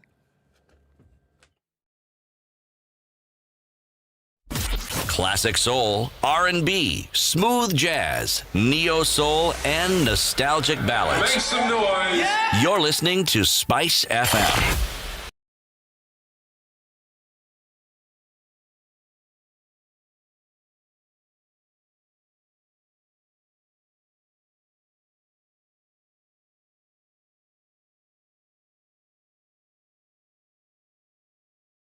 Twenty-six to 8, Judy Guitar from Equality Now Africa is still here with us. We're talking about sexual predators. Back to that case study that you're telling us. So, women in a certain community are, being attacked, and they don't feel comfortable or confident to go to the authorities. So there's an intermediary that is your partner. Then your partner takes them to the authorities. Does your partner work on trying to build the trust between the authorities and the community? And what happens in that push? Our partner does, our partner does. And our partner has both the medical and legal aspects within their own setup. And it's through the platforms that I'm telling you about, something we call the Gender Sector Working Group, or through the court users committees. Not every court, but at least every county has what we call a court user committee, which brings together the different people who administer a court. So the head of station, who would be a judge or a senior magistrate, the police, the prosecutor represented, and the different actors who would ordinarily use the court would be in attendance and would speak to the issues that are barriers to justice in accessing justice for the actors of that local community. So our partner is a member of the local Kisumu Court User Committee and would respond to some of these issues in this context. Also, within what I'm talking about, the Gender Sector Working Group, again, bringing together the local county administration and all of the different actors that respond to the county issues. Our partner brings those issues at that space. And just very practically, though, the Gender Sector Working Group has a basic WhatsApp group. And so whenever violations of this nature happen, they bring it up on that group so that the different actors, whether it's the OCPD or whoever it is involved in that particular process, can see that different things are happening in a particular area. But again, as we address that in terms of accountability, we also need to address the social context.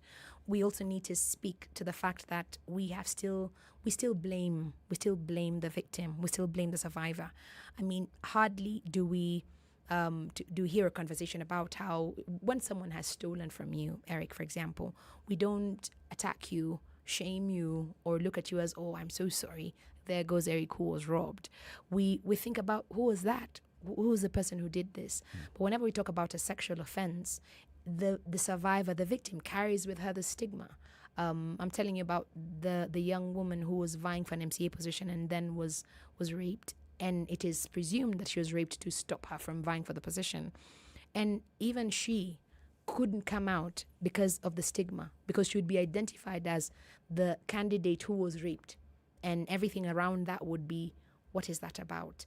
And so there's the building of trust with government actors and making clear what we call the referral pathway. I think everyone should be clear, and it should be a state prerogative that if this happens, here are the specific places you can go to immediately in response to it. But on the other hand, there needs to be an active engagement with the community to destigmatize the survivor and to ensure that people begin to understand that the blame lies with the perpetrator, and exclusively so. In terms of the clarity of the referral pathway, again, just underscoring the government commitment to have a one-stop space for the survivors, that in the event of a violation, even when you're most vulnerable or most disoriented, you would know, if I'm in a car crash, I'll go to an A&D in some hospital. Similarly, for violation, someone should know, in the event of this, wherever it is I am, I can go here, and the response would be adequate. Okay, I'm going. It's going to be a difficult question, even as I try to form it in my mind. It's difficult to ask this question because I think it has been asked before, and to get an answer to it has been really, really difficult. We are dealing with mitigation measures.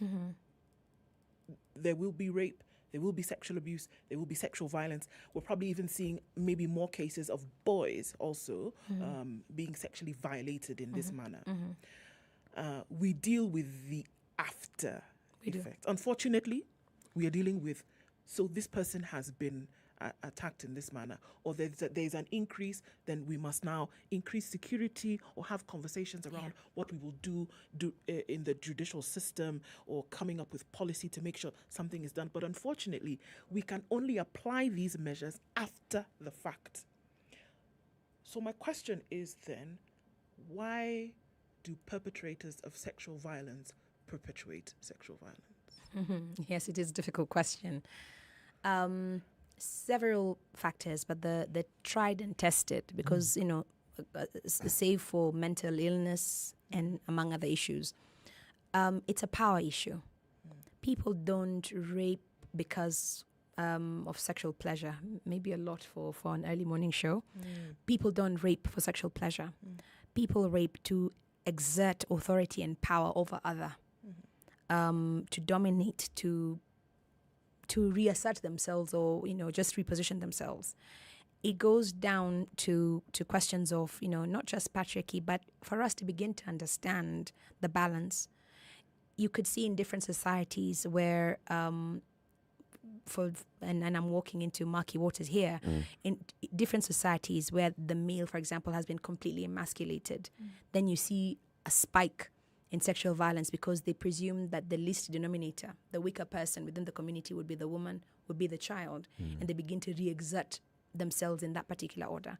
You will see it in countries that have come from conflict or come from war. I hesitate to say this, but we work in some of these countries.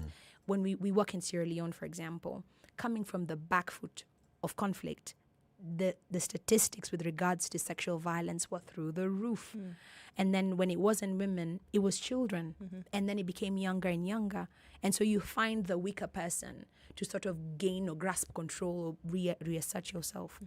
And so rape happens, violation happens, sexual assault, sexual harassment happens in these contexts.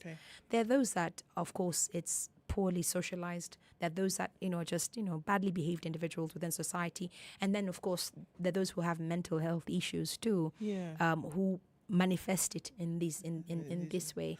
So there are two things, Judy. So the first one, when you talk about looking at this power play, obviously, I mean, this is something that we've seen, and it's been researched upon, and that is the case. So I'm going to come back to this bus park issue, which is what started this conversation. We're looking at the different bus parks. Let's just take Nairobi as an example, because far be it from me to say that's only happening in Nairobi, it is not.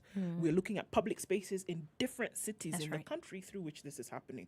So then if we take that explanation, would you then say, I mean, I don't know if enough research has been done, or questions have been asked, are we seeing the same people then raping, abusing at these bus parks?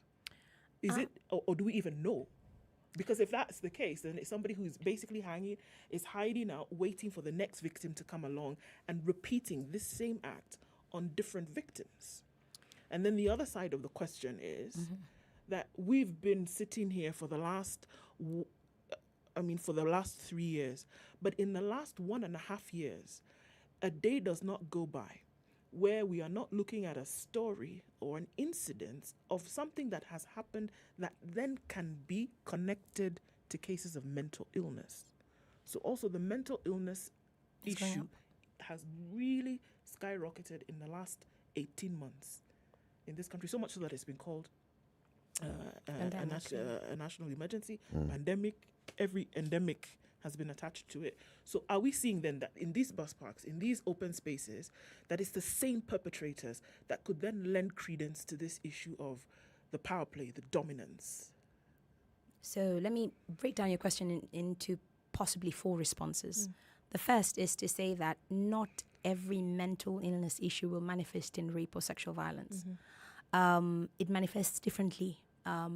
People will it's varied, and so it's not that I'm mentally ill and therefore I violate, and so that the linkage therefore will not be as direct. I speak to people who, for example, who end up raping a 2-year-old, a 3-year-old, a 1-year-old. It's that clearly there's something already wrong in your mind. To be honest, if you're raping somebody, there's something wrong with you already. Yes. So it's not that mental illness equals sexual violence. Then the second tier is to say this, and though I have to qualify that I'm now just extending or extrapolating the argument of Kisumu across the board. I do agree that the violation isn't just happening in Kisumu and at the bus parks in Kisumu and therein. No, it's happening across the board. And if there's something that taught us this is COVID. As an institution, although we're not fast responders, our partners are. And as these institutions, as a collective, COVID taught us that violations were happening everywhere, in homes, across the piece. And the thing is that the violations, to be honest, weren't just rape, weren't just sexual harassment. The common denominator, as I was saying, is a sense of re-establishing control. And so, yes, it is happening everywhere. The perpetrators would not be the same one just waiting to lurk. It's that we haven't addressed this as a systemic issue. It's a discussion that we need to have as a society. It's a discussion that, for example, we as a women's rights organization, every time we advance the rights of girls to school, somebody will come back at us with, what about the boy child? But that person who does that response has no interest in the boy child. They're just interested in shutting us up about the conversation that we're having. Because I have an interest in the boy child. I am a mother of sons. And so I'm thinking if I'm propagating that, I should be starting a parallel system to advance the rights of boys. And in any event, which boys are being married off as children in terms of child marriage? So some of these things need a national discourse that systemically begins to discuss. Again, and I'm sorry, I think even last time I was here, I said this, that rights are not 10 balls in a bucket. That if women get 7, men don't only have 3 to contend with. But that all of us have rights, and all of us can access our rights. And can we just, all go to school and all, work hard and all meet at the top, as opposed to making it a zero-sum game or a competitive game, and begin to build a more healthy society so that in order to reestablish their authority, you don't feel that you've got to dominate someone else who is presumed weaker in the society in order to reassert or to gain your control. Having those very basic responses. Then the third part of the response would be quickly to say, in having those discussions that are at a systemic level, and so that, to bring about equality within the society, that is the preventive. Because you're right, a lot of emphasis, color, whistles and bells goes to the response. So what we have, a pathway put out, great. So what now we have an SGBV court in Shanzu, great. But what are we doing to prevent? Prevention is in those discussions. Prevention is in getting people to understand not human rights from a theoretic perspective, but begin to understand we are equal. this is how we engage. I am not disadvantaged if someone is empowered. Empowerment means we come to the same level, and to get us to a space where we understand that women, girls are human beings too. Yeah. Yes. Has your organization and the others that you work with and the gender advocates, have you considered establishing community policing units where you're dealing with these issues? For example, and now after realizing that there's a spike or there's prevalence of gender-based violence being perpetrated at this particular spots and bus stops and all, have you considered that in terms of, can you establish like a gender desk or gender policing unit at bus stops, at those notorious bus stops? Then those ones work as links with the authorities, because you're talking about, so the police are not able to not sending officers, increasing patrols in these areas, and it's because of very, very many other competing issues. But how about taking the lead? Well, let me, and not to be a pessimist, community policing hasn't worked very well in this country because it didn't have a solid theoretical underpinning. By that I mean, everybody hears community policing and you remember the tag that used to be toa habari kwenye kwa polisi. It's not, it's one-sided. It's about you reporting to the police, giving them, spying or, leaking out on your being your the neighbor. source of info. Being the source of information. So no. But I will have to say this, that the more sustainable engagement has been in the platforms that I've talked about, which bring police to a preventive discussion, which allows them to sit with, civil society organizations and begin to tell them these are the emerging trends. This is what we are seeing. And then having them respond. Again, the most sustainable discussion is, again, in what it is, and not to belabor the point, the 12 commitments that were made by the government that speak to performance contracting, so that a police officer doesn't think that there's a gender desk and we tick the box, but it's part of my contract. And as part of my contract, it's not just part of my appraisal, but it will feed into what? My promotion. That if I'm gender responsive, I'll not just give a stick, I'll have a carrot to it. If I'm gender sensitive as a police officer, then it follows that I'll get a promotion. I can use this to show that I've met my targets, etc., etc. And so it becomes something that they want to do, that they look forward to doing. We have gender desks, Eric, actually in almost all police stations. But then the nature of resources at the stations is such that you'll have the OB desk and you'll have the gender desk right there. Yeah. And so as someone is reporting about a stolen item, they're also reporting about, someone being raped without the privacy that is required in that situation.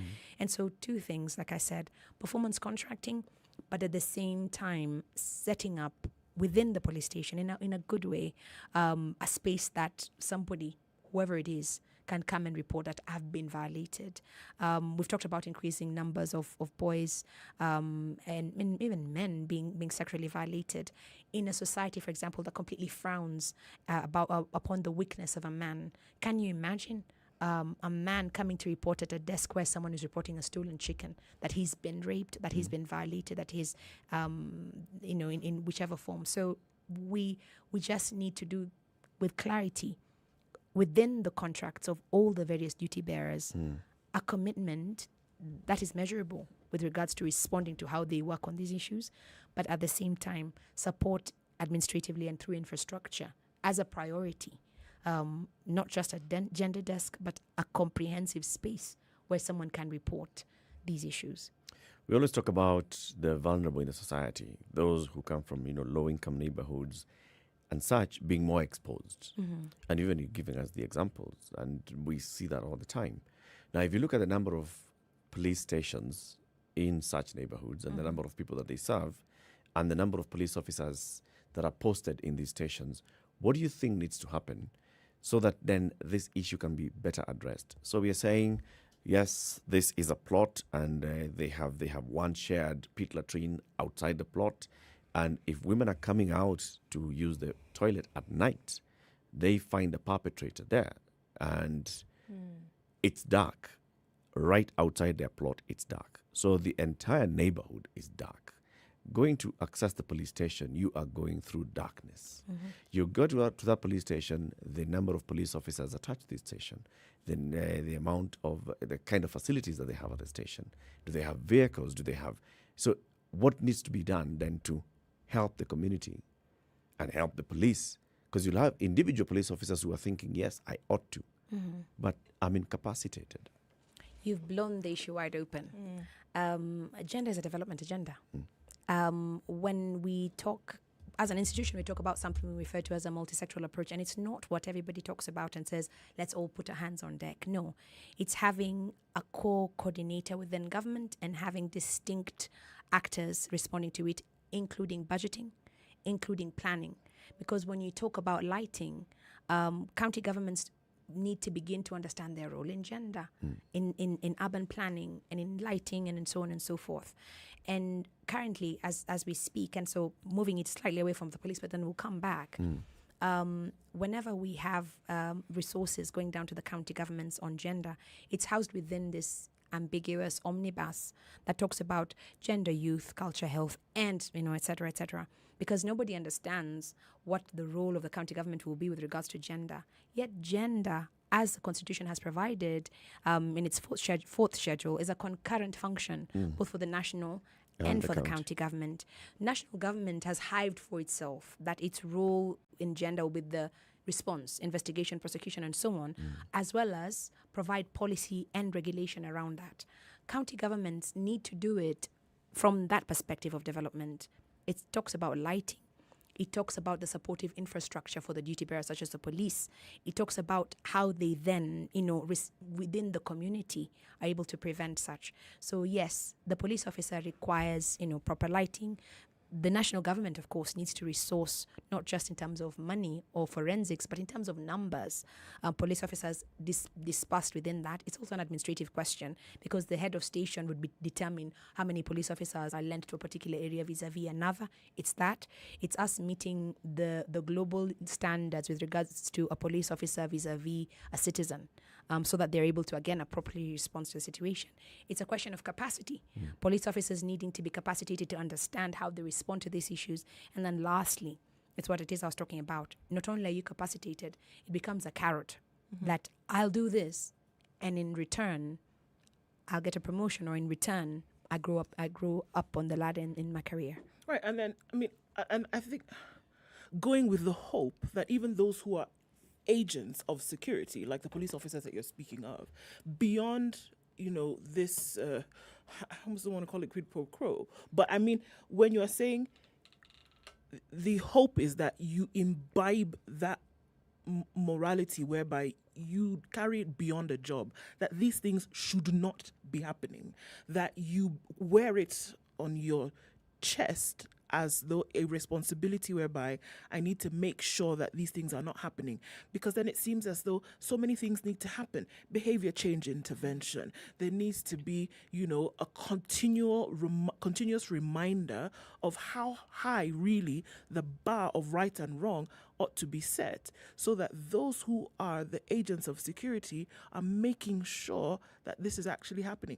Is that too far-fetched a hope or desire that these things can actually happen? That the faith then that, you put in those who are, supposed to be, watching the gate, as it were, that beyond doubt, that theirs is for the protection. It's not too far. We always must hope. But I'll start with a phrase my father always likes saying, asiyejua maana, haambiwi maana. So we are starting with people who have just been doing a job, are overwhelmed, have other priorities.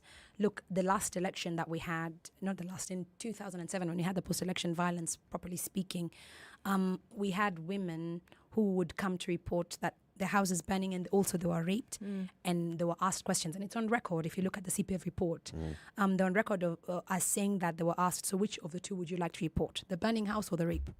And so we can only take one kind of... Your priorities. You're told choose your priority. And so we're coming from that. So we want behavioral change, of course. We want people to wear this as a national value or an individual value, of course. But before we get there, we've got to put regulations and policies in place.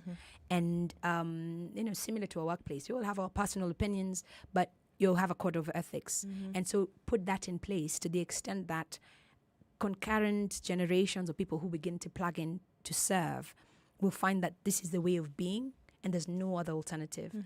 And it will catch up. I think it will catch up. But hope we must, because we've got to change. This is unsustainable.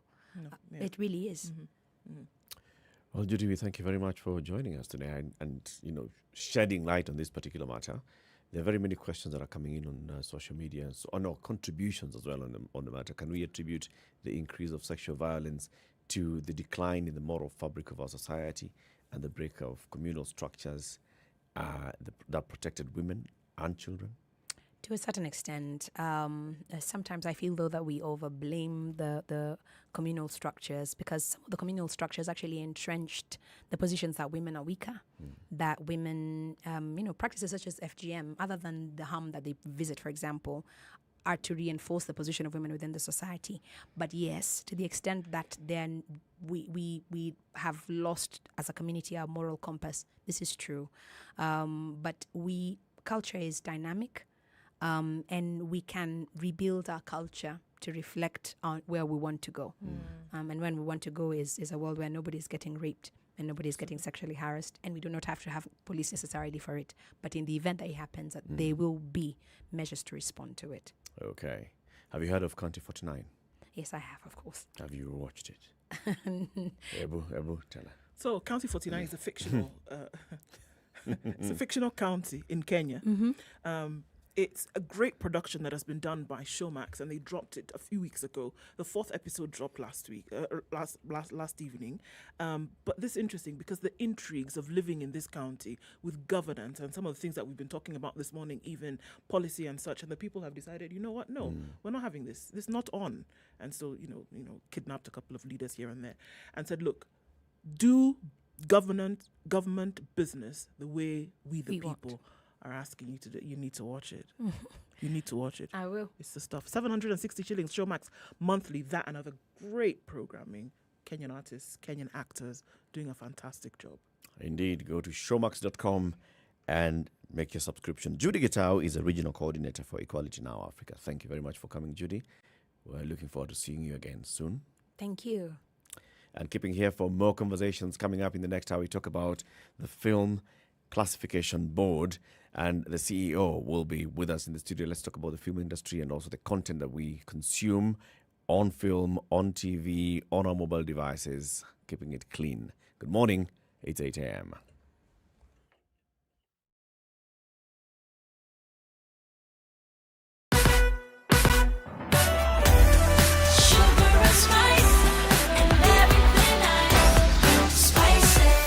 Spice up your life.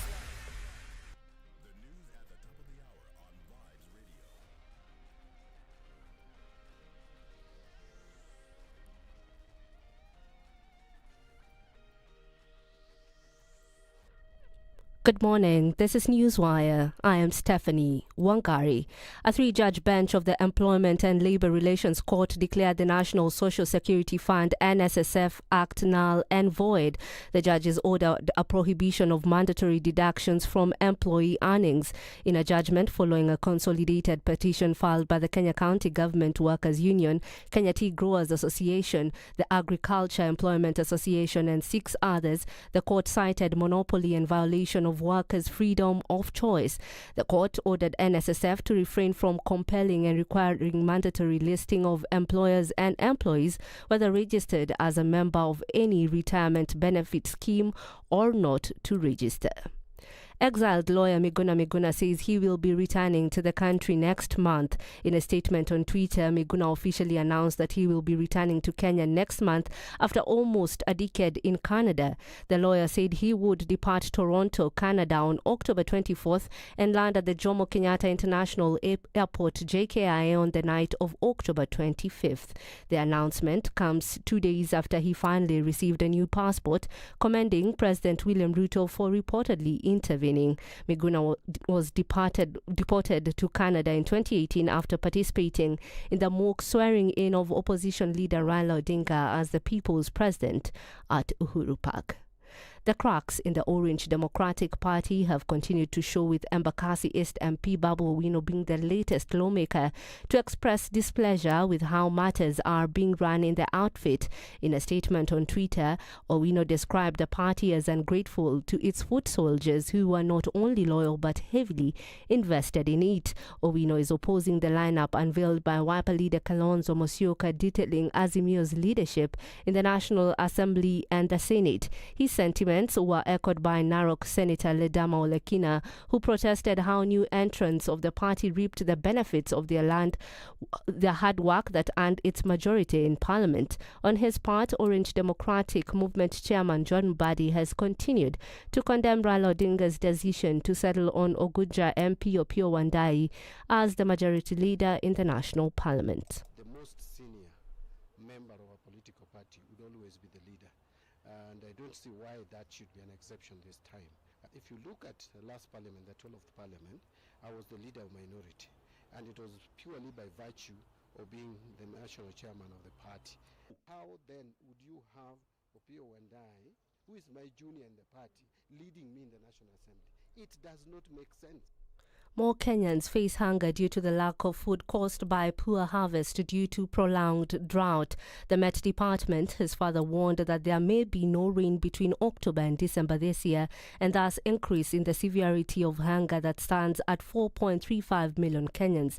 This is happening while leaders in Africa are attending the climate change conference in Kigali, Rwanda, setting strategies to deal with extreme heat, drought, lack of food, and frequent floods. Which is home to 17% of the global population, accounts for about 4% of the global emissions. That's a fact you've been fed, and it's true on an annual basis. But what it neglects is that on historical terms, the 17% of the global population that resides in Africa, that is domiciled in this part of the world, only accounts for 0.5% of the historic emissions. In addition, addressing the 77th Congress of the United Nations, President William Ruto urged the countries that contribute to climate change to be responsible for their commitments in order to save millions of citizens in the world. It is time to bolster the resilience of our nations, to mainstream these millions through deliberate strategies and efforts for economic inclusion. The window of opportunity we now have to escalate our engagement from firm consensus to decisive action. Kenya is one of the 3 countries in the Horn of Africa facing the worst drought in decades. Now, a section of Langata Road will be closed on Sunday for 12 hours, the Kenya National Highways Authority has announced. The closure has been necessitated by the installation of a footbridge near T-Mall.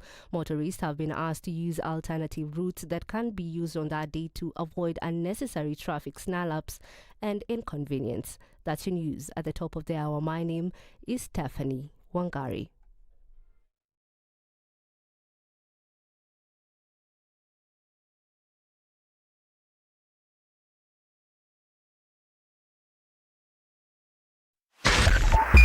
.5 SpiceFM, Kisumu. All right, so traffic buildup continues in most parts of the city this morning, and we're seeing that still doing the thing on the Thika Superhighway, as well as coming out of Westlands. Coming off onto the Waiyaki Way this morning, that has actually slowed down a little bit. We know that the footbridge that will be erected on Langata Road, that happens between 5 a.m. and 5 p.m. on Sunday. So you need to plan ahead for that. And that part of the road will be closed completely, so use alternate routes. Getting into the weekend, you need to know that is happening. For now, it's building up with some traffic here and there. Also, we'll probably see the most of it on Uhuru Highway getting out into the CBD this morning. Jogo Road, that started really early and it continues. Let's know what's going on where you are this morning. Talk to us on SpiceFM KE on Twitter.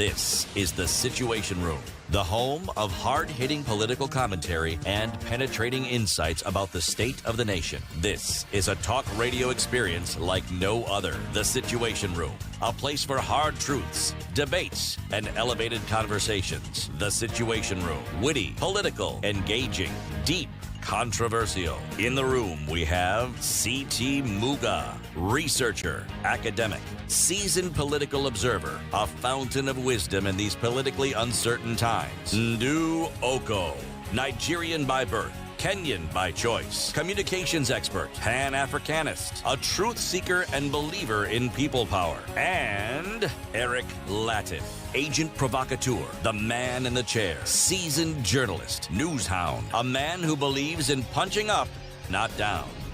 This is The Situation Room, the 7 only minutes way to after 8. start Good your morning. day. How are you doing? Welcome to the third hour of The Situation Room this morning. Live on SpiceFM, KTN Home, and of course on our digital platforms from our website to YouTube and Facebook. Our channel is SpiceFM KE. For the next 1 hour, we're going to talk about wholesome media content on our airwaves and also in our digital devices, and making sure that what we are consuming is content that is useful and helpful, especially for our children.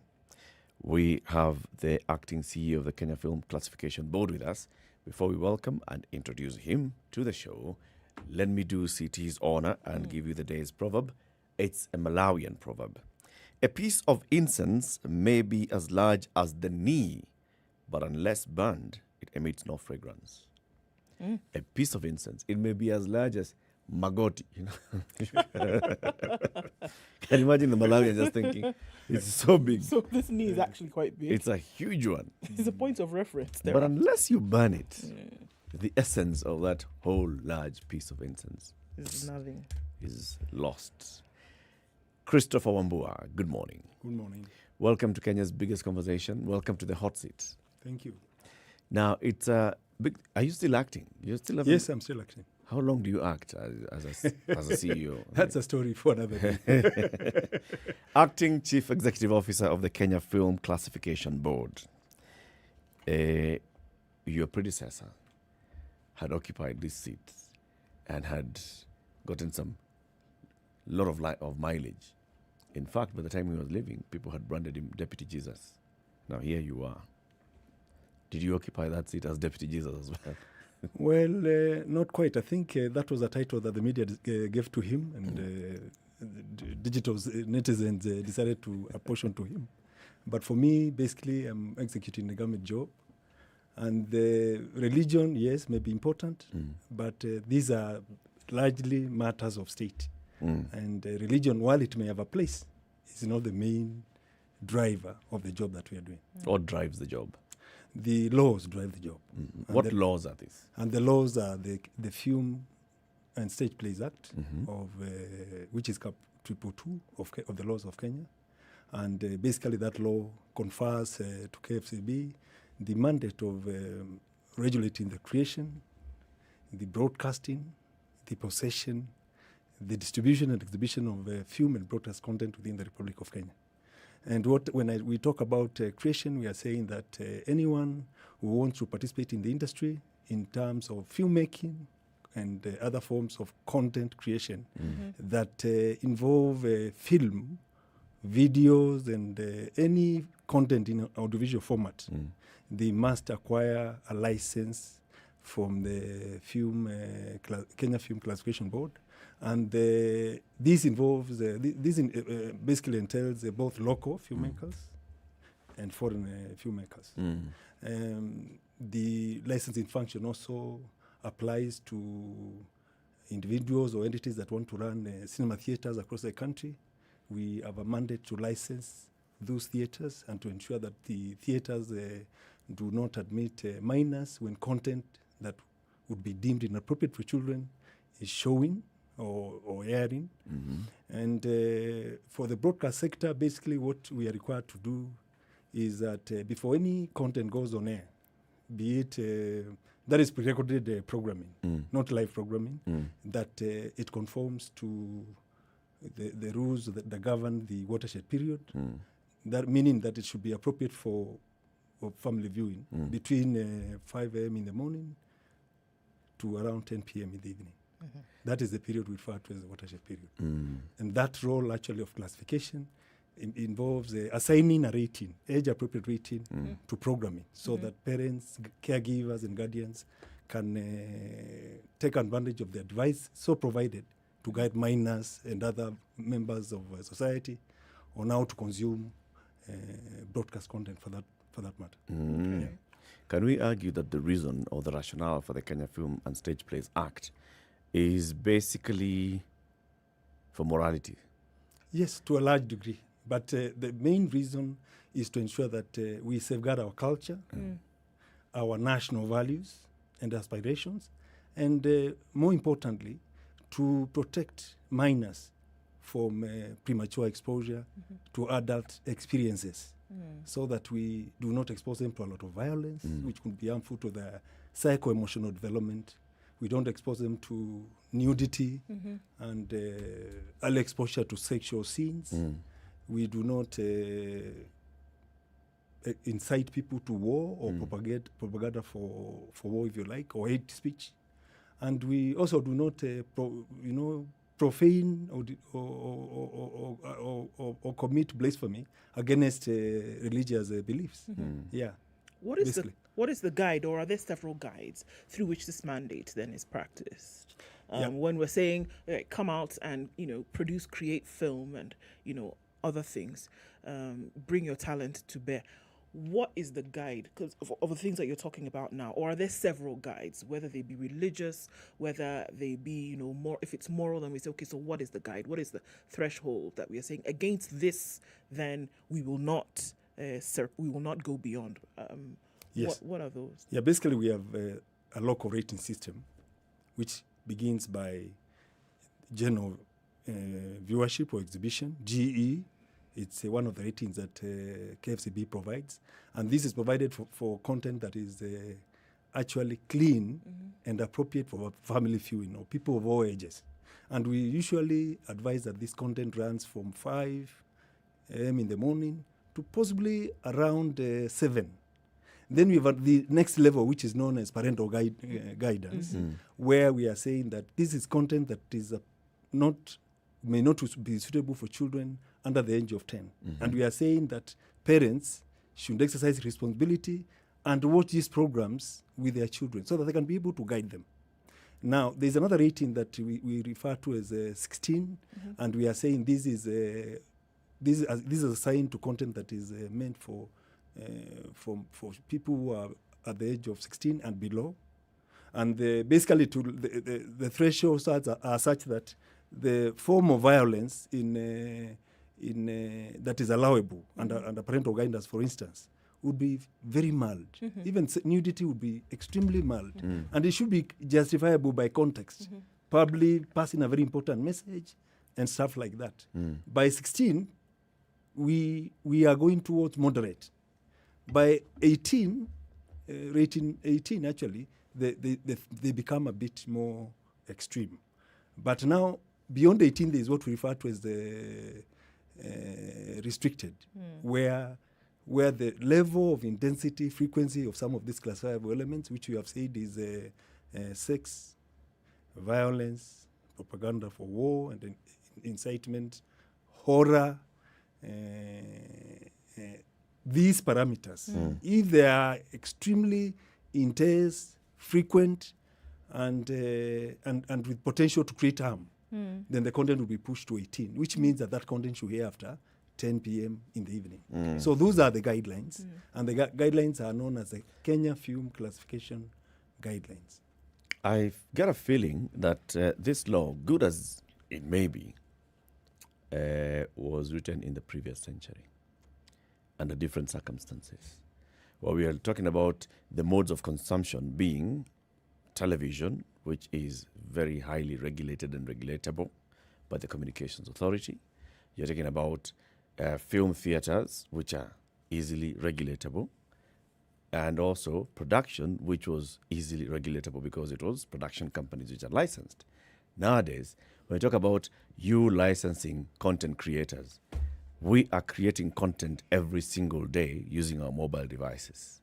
We are sharing content every single day using social media platforms. We are broadcasting content live using social media platforms. So are you finding challenges of dealing with this law as it was written and the situation on the ground as it were? Yeah, precisely. Because actually the laws that we are using were meant for linear television model, where the viewer can only access content when they sit in front of the television screen, and where when content is produced, if you are not there, or broadcast, if you are not there, you'll not be able to get the content that is being distributed. But now we are in the digital era, and we've realized that the laws may require certain adjustments so that they fit the obtaining environment, and that's why we have developed a framework known as the core regulation framework. And in the core regulation framework, what we are saying is that there are so many content creators.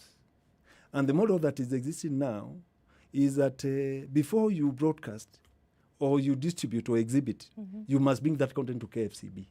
Now, if you look at the environment now, with digital migration, the number of television stations have become so many. Yep. So many that I think we have more than 100 FM stations in the country. Yep. So it means that the 15 people I have as examination officers, even if industry wanted to comply and brought that content to us, we may not be able to. You don't have the capacity. We don't have the capacity. So what we are saying now is that we want to seed 70% of that content to broadcasters so that they can be able to rate it internally. But before we cede that responsibility to broadcasters, where they will be examining and rating 70% of the content that they wish to put out there, they would go through some training to understand how classification is done. And what KFCB will be doing is just to check whether you are complying or not. Now, besides broadcasters, we have other platforms that have come in. The VODs, the video on demand. Companies like Hulu, Netflix, and so forth. If you look at the amount of content that is on Netflix today, for instance, it's way beyond our capacity as KFCB to regulate. So basically what we are saying, and we've already started negotiations and we have developed that framework already, we subjected it to stakeholder engagement. And basically what industry is telling us, like for VODs, is that give us the authority to regulate, actually to rate, examine and rate 100%. Because if you look at the model of VODs, they do a global release. Now, global release means that if it's released in New York or in America, Kenya also has access to that content. Immediately. The model of business is such that they cannot be saying we wait for Kenya to look at it. And then, to classify it before we release it. So what countries are doing, and Kenya now wants to join the rest of the developed world in this area, is to allow them to run their programs. They are being trained on how to do self-classification and rating of programs. And then the regulator just monitors for compliance. Where you find that the rating assigned is not appropriate, you told them, no, we've looked at this, the rating is not appropriate. Please assign a more appropriate rating. And basically what the video on demand companies are doing is that they are using technology for rating, through machine learning, artificial intelligence. They develop systems that are able to understand the local classification system of a country and apply it to content with very minimal human intervention. And that's why we will be just checking, doing sampling, and also listening to consumers to see whether the ratings are aligned. So while the law may not be up to date, we are taking proactive steps within the space of the law to allow for self-classification.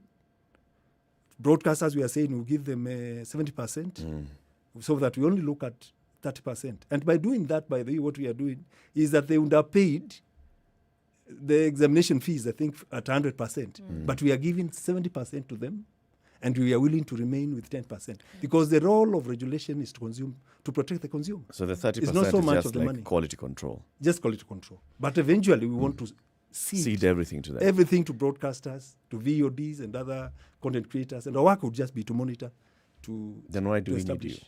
Sorry? Why do we need you? No. The monitoring part. Okay. The monitoring part will remain very important going forward, because, you cannot seed everything and look the other way. You have to ensure that So your role is just be monitoring and enforcement. Yes, monitoring and enforcement. If we say that KFCB then seeds and allows content creators and content broadcasters and the platforms to be the ones that are doing the rating and giving access according to age, we are basically saying that we depend on their goodwill at present, because there's no law, for example, that tells you that the kind of deal that you've entered into with the VOD platforms, from Hulu to Amazon Prime to Netflix to all of them, Showmax, that they are binding. The beauty is that government has also realized the gaps in the law. And there's the proposed Kenya Film Bill and the revised act, which I think have been already developed. They are waiting discussions at Parliament. I'm told that Cabinet has already looked at these documents and approved of them. So basically, it's not that the government is sleeping on the job. They've seen the need, identified the importance of reviewing the laws, and sooner or later, the proper legislation will be in place to accommodate the modernization of the reforms that we are trying to implement at KFCB. Basically, but what I'm saying is I'm wondering whether this is ever going to be enforceable with the trends that we have. So you're talking about an international company that is domiciled elsewhere, yes, that is only accessible to Kenya because we have access to the internet. Okay? Mm. And then Kenyans are consuming this. So you create an account, you start consuming content. This company is different is operating in different jurisdictions. At what point does this company then start, following the Kenyan classification system? At what point does it start enforcing? Because once, yes, you've classified and said, okay, this content, they write, this is 16, this is 13, this is PG for general audience and all, but restricting access. The issue is that even international companies that are registered elsewhere have a responsibility to conform to local laws. And let me tell you, through our engagement with these companies, they are more than willing to ensure that they comply with the law. And we've told them that as we wait for the law to be adjusted, let us do a pilot that could run from probably 1 year or 2 years. As the laws are changed, we try to create an environment that is enabling and facilitative for them to do businesses. By the way, some of these international companies, most of them, really value and respect local laws. And from our discussion so far, many of them are willing to join the framework. In fact, as we speak, Netflix, we are at a very advanced stage of negotiation. This week we'll be sharing the draft agreements that will bind us to operate using this model. Because even if we told them abide by the law as it is, we would really be entering and creating a barrier for their business to carry their businesses without a lot of obstacles. So I think they are willing to really abide by any framework that facilitates them to do business within the country. Okay, so I think that obviously we see that a lot of the focus then goes towards, quite a lot of focus goes towards making sure that programming or that, content is age protective, or that the younger ones are protected, that they should not have to view, or they should not be privy to content which is not conducive for their age.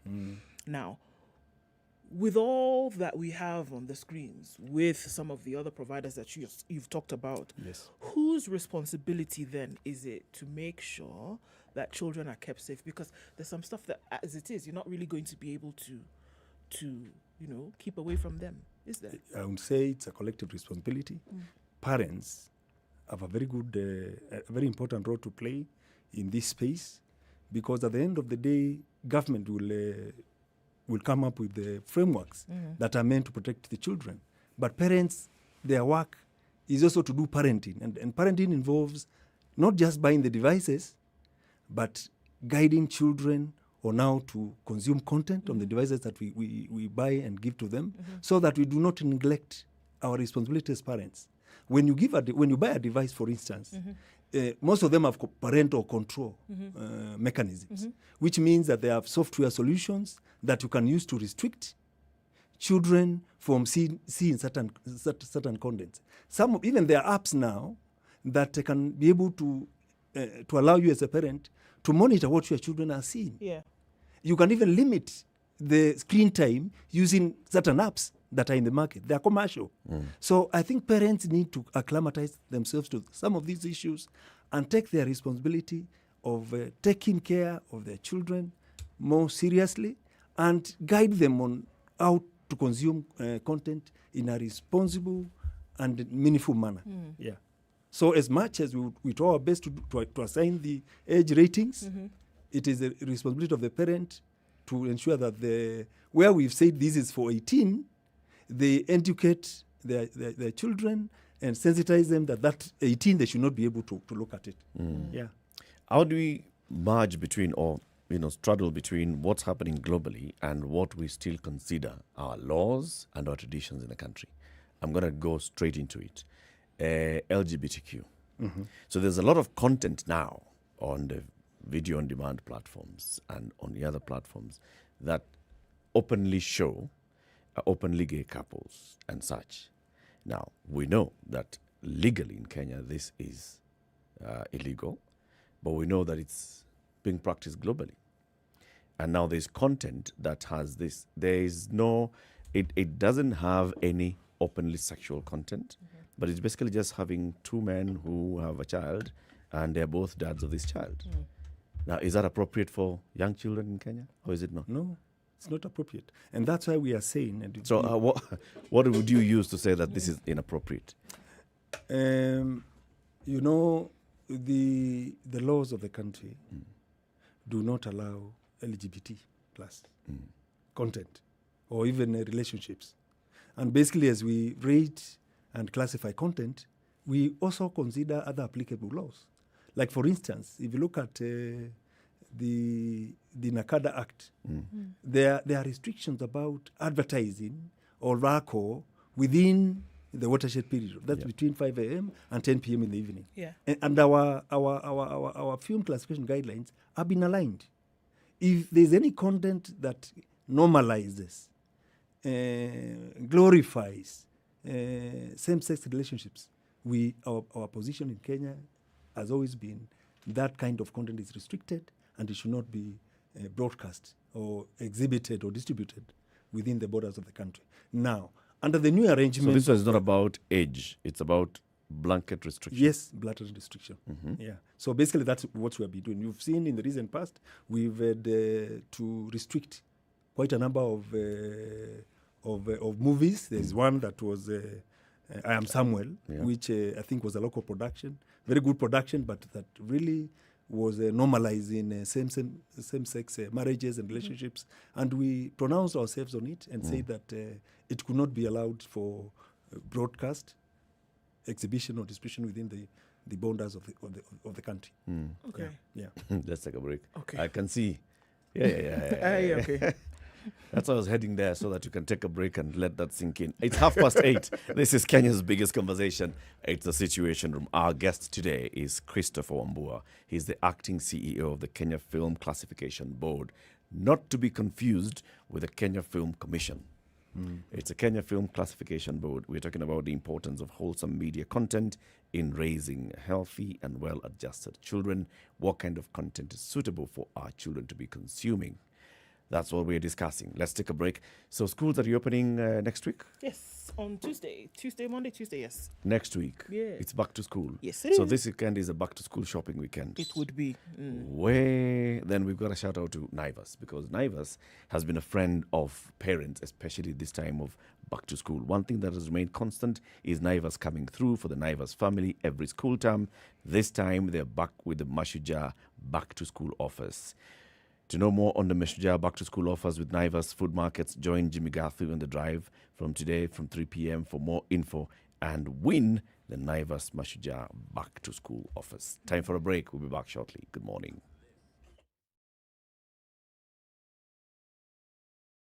3, 2.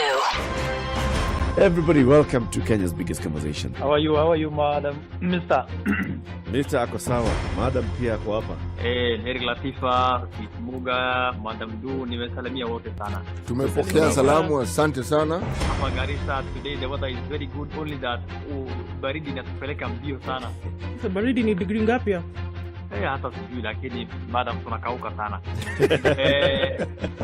If you want to follow the money trail, you've got to think like a thief to be able to catch that thief. A slap from a friend is better than a kiss from an enemy. You remember the kiss of Judas Iscariot? Yes. Is the one that imetuweka kwa hii mashida yote na mataabu. Kwa sababu of that kiss. Yet the slap of Jesus Christ when he slapped those guys and walikuwa na uzauza mboga ndani ya kanisa, I took them to heaven. The Situation Room, Kenya's biggest conversation.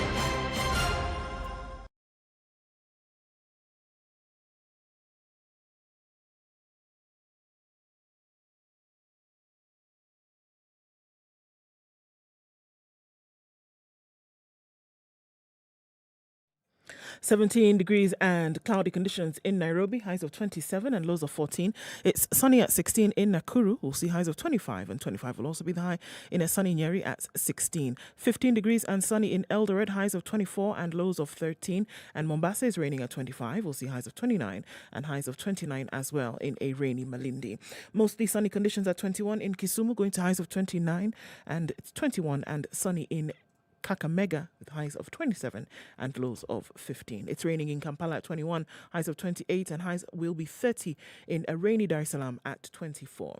It's 17 degrees and sunny in Johannesburg, highs of 25 and lows of 13, and mostly clear conditions for this morning. In Lagos at 24, we'll see highs of 29. 33 will be the high in Kinshasa. It's currently sunny at 23.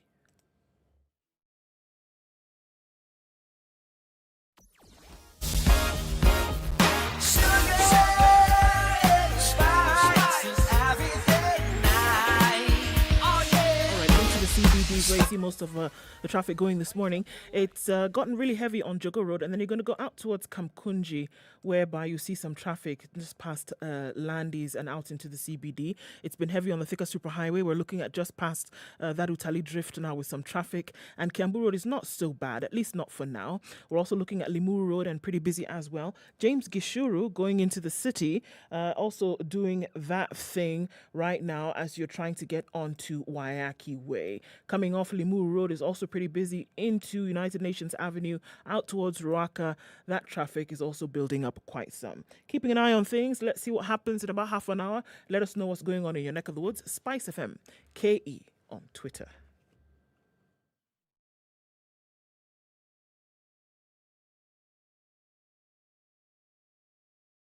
Are you ready? Okay. Spice FM.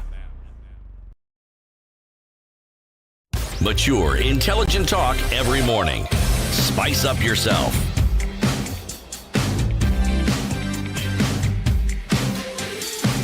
All right, 35 minutes to 9. The conversation continues. Eric Latif, Ndu Oko, Christopher Mbua, Acting CEO, Kenya Film Classification Board. Okay. Okay. So I'm looking at the some of the first things that you had said in terms of, encouraging, also in terms of the encouragement of content for Kenyan producers, right? Talent, bringing that out. How then, but then we're also saying at the same time, with this classification, that then you can be creative, bring that, we will make sure that it goes out, to the market. But at the same time, there's a certain caliber of content that you're going to lock out. Do you feel that there would be a clash then in terms of mandate? Where on one hand, you're encouraging more and more producers to come out and do the best of their work. But at the same time, we're saying there are only certain waters within which you can swim. How do you marry the two? Well, basically, when you want to create content for broadcast or distribution or exhibition within the Republic of Kenya, what will happen is that first, before we give you the license, you are supposed to give us a synopsis of the script that we are going to use in doing that production. And this sort of helps us to advise you, even before you start the creation, of what is allowable or not. You may have a very good production that may be having scenes of same-sex relationships, and will tell you that if you, that is within your creative space, but the laws do not allow the exhibition of this kind of content. So you are guided at the point of getting the filming license, so that you know the do's and don'ts. So we don't see any contradiction. The contradiction would be if we gave you a license, allowed you to go on with production, and then at the end of the production told you that this kind of content is restricted for either broadcast, distribution or exhibition within the Republic of Kenya. Yeah.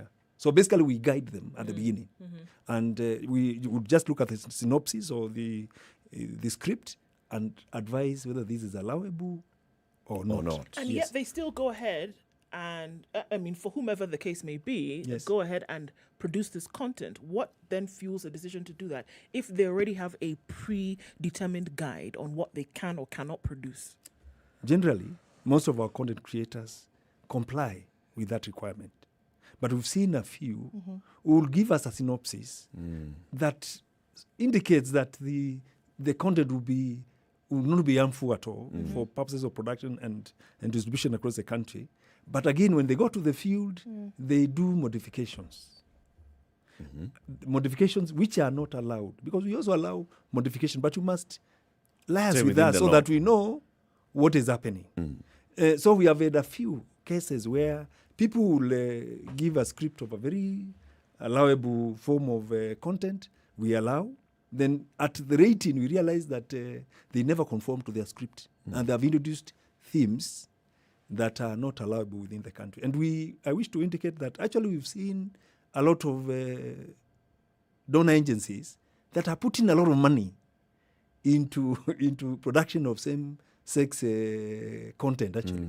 And I think sometimes the availability and the temptation to just access this money sometimes makes some content creators to feel that they need to be creative in terms of trying to operate outside the limitations of the law in order to access that kind of money, which you've realized there's a lot of it if you want to create content that addresses issues of LGBT. So our content creators generally will comply with the law, but there are a few who will... There are those that will not. There are those that are,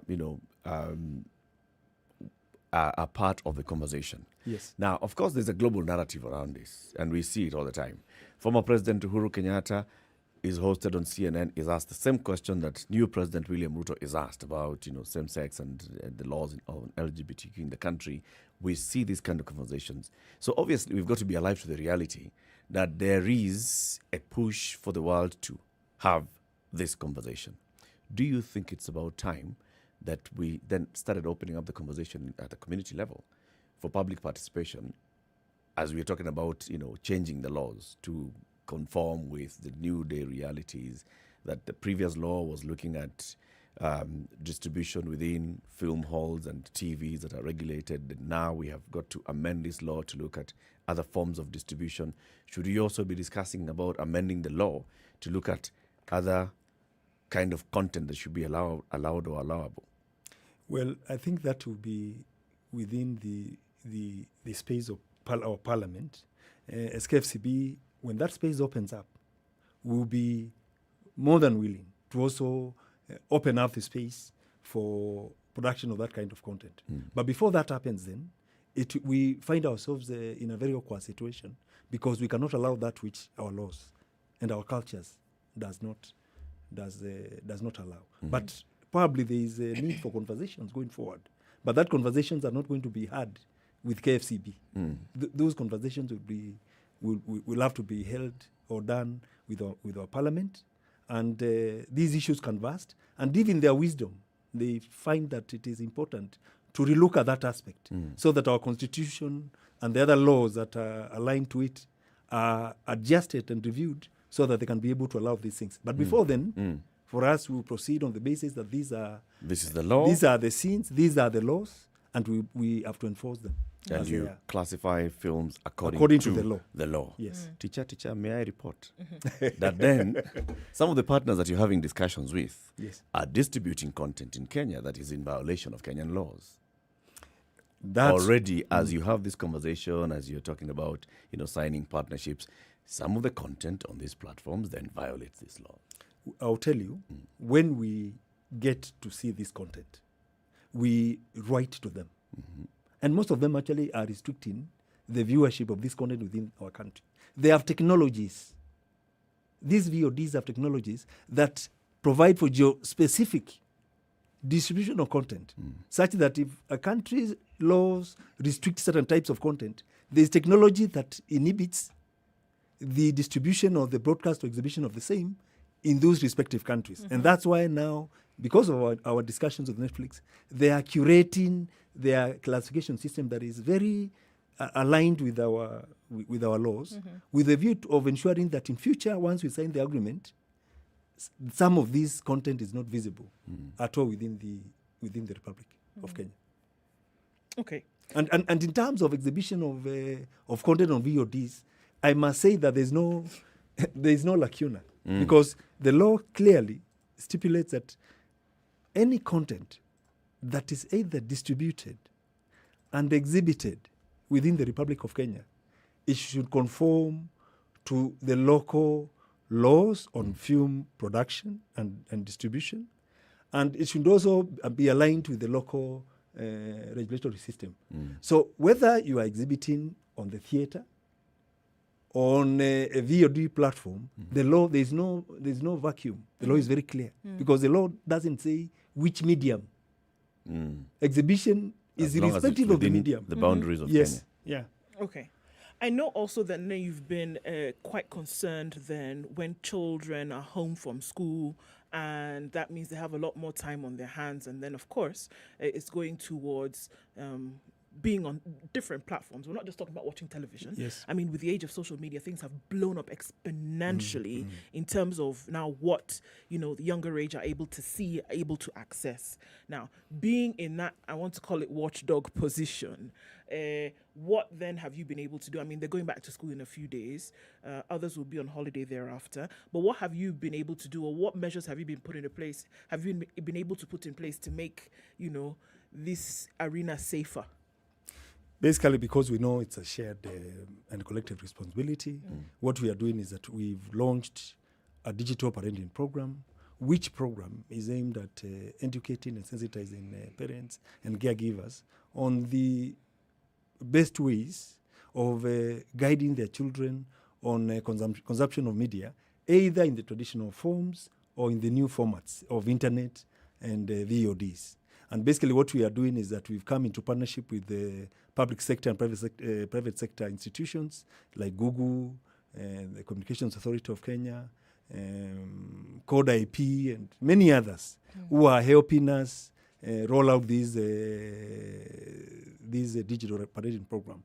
You may be pleased to know that actually in early October, we are launching a digital parenting program in liaison with Netflix, so that we continue educating parents on how to use the Netflix platform properly. Because as it is, if you open Netflix, you find there's a platform for mature persons and another platform for children. But kids, being who they are, if they are unsupervised, they know that the content that is in that category is more interesting.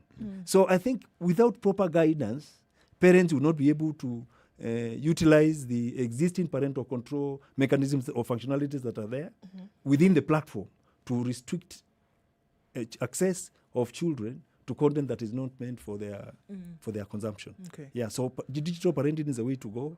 We will continue rolling out this program in Nairobi, across media and elsewhere, so that our parents have the requisite information, skills and knowledge to basically guide their minors on how to consume content responsibly. And we also want to involve teachers and other caregivers, so that if children are in school, and given that government has been very helpful in terms of providing digital tools to primary school students, the parents the caregivers are also properly guided, so that they can be able to take care of our children while in their custody. Yeah. Christopher, you are acting CEO of KFCB now. Before this, you worked at the Communications Authority. And obviously, from that space, you engaged with other global actors and global regulators in the ITU, and you sat in the ITU board, right? With KFCB, are you linking up with other agencies and organizations within East Africa and Africa and having a common conversation about how best to protect these vulnerable audiences, the children, from harmful content that they consume? Yes, indeed. We know that we can't regulate in a vacuum, and that Kenya is part of a global system. And what we've done is that we as Kenya, Classification Board, and South Africa and Nigeria, we are championing an initiative known as Harmonization of Content Regulation in Africa. And the rationale for this framework is to ensure that we develop similar regulatory platforms and tools across the region. Given that the production of content has increased so much, we need to eventually, as a continent, have one rating system, which, if South Africa has rated something as 13, because our cultures are more or less the same, and the same as Nigeria, then Kenya will not need to, again, look at the content again. They will just apply that system. So we are at the nascent stages of fostering this kind of international cooperation or regional cooperation, and we are hoping that in the fullness of time, it will be taken to the AU so that the same can be adopted by other countries within the African region. For Kenya, we have already gotten in touch with our neighbors through the Ministry of East African Community and sensitize them to join this initiative so that even as East Africa, we can have a system that is more or less aligned. And if Uganda probably looks at some content that could be in a VOD and assigns it a certain rating, we will just be sharing database and applying the same across the East African region and eventually across the African region. So indeed, we are alive to the need for regional and international cooperation in issues of regulating broadcast and film content across the region. Yeah. Okay.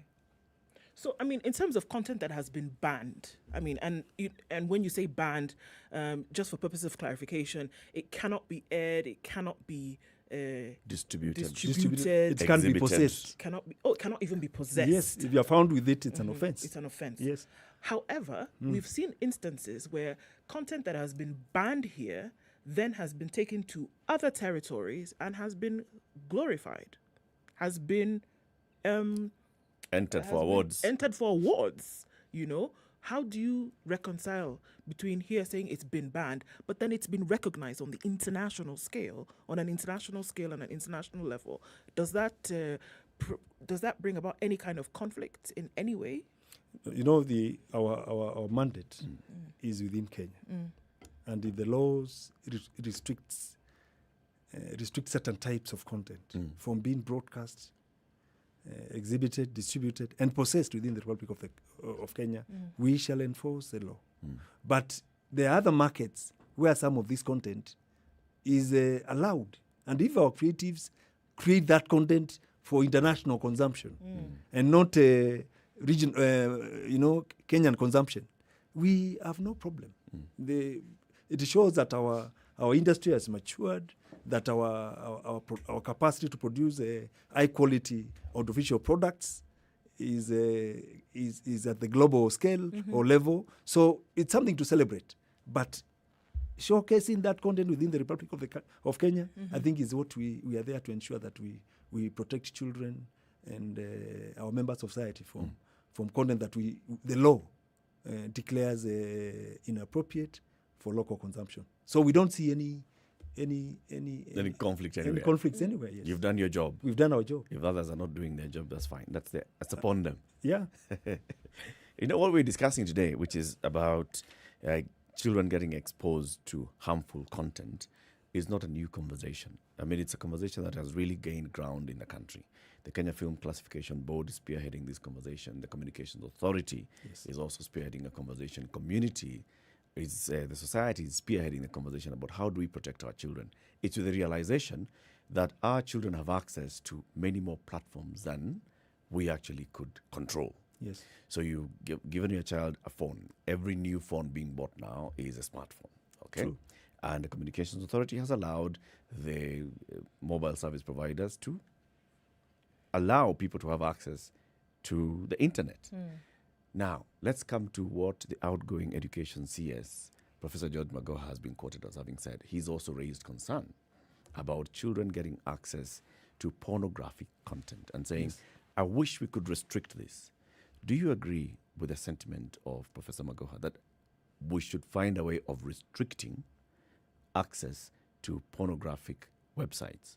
Now, as somebody who has straddled both worlds of the Communications Authority, regulator on that side, and now regulator on the side of consumption, what do you say?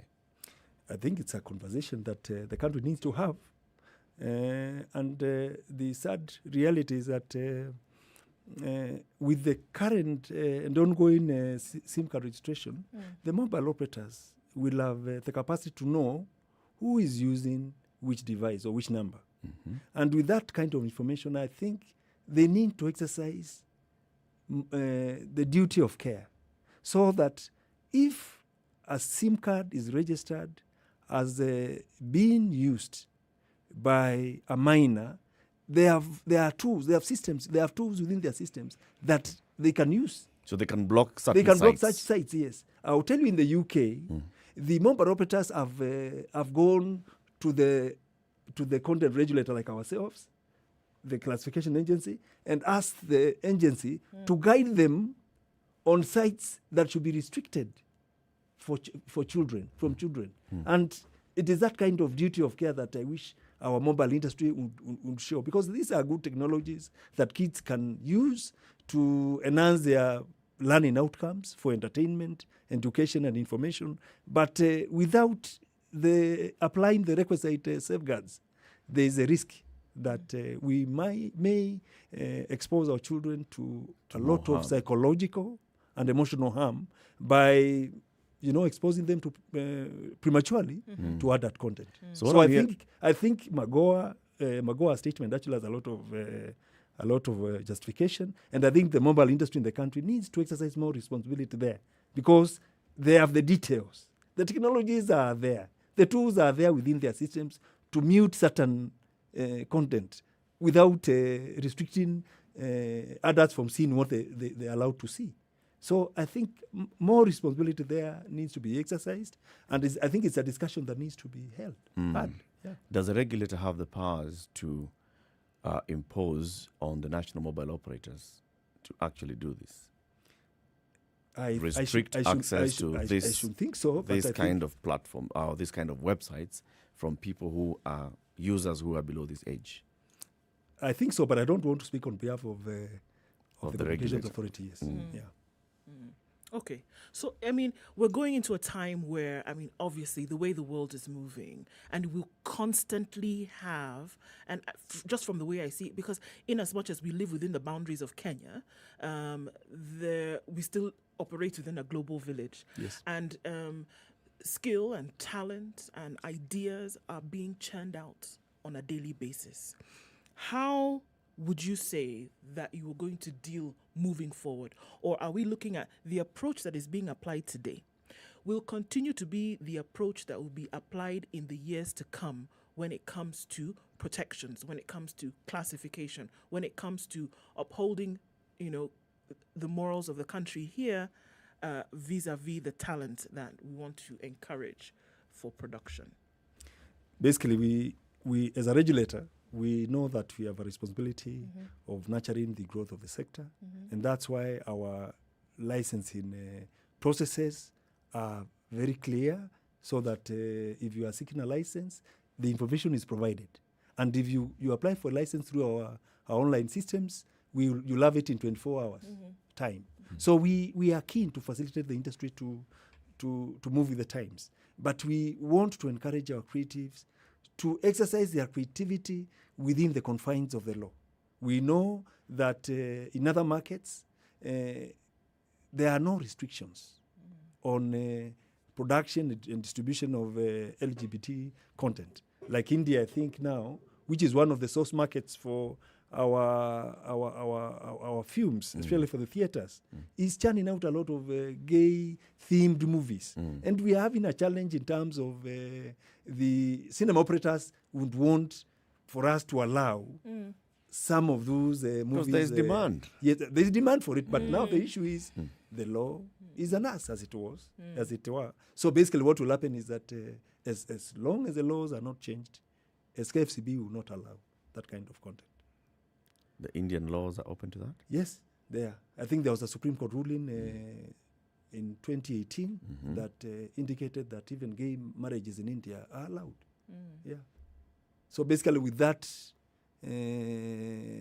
lifting of that restriction, there's a lot of gay-themed content. Bollywood from just India. went Yes. heavy. Yes. So there's a lot of content now coming into the Kenyan market, and now you have to restrict it, despite there being a ready market to consume it. Yeah, it's a law. That's and our work is to enforce the law as a regulator. Kweli kabisa. Christopher, we thank you very much for joining us today, and thank you for coming to share all this information. Just to make sure that one final question of point of clarification, anybody who's producing content in the country that's audiovisual ought to come to you, first of all, for a license to film the content. Yes. Does this include digital content creators? We've not been very keen on that segment because of the issues of like yourself. Anybody is a creative, is a content creator now with a mobile phone that is smart.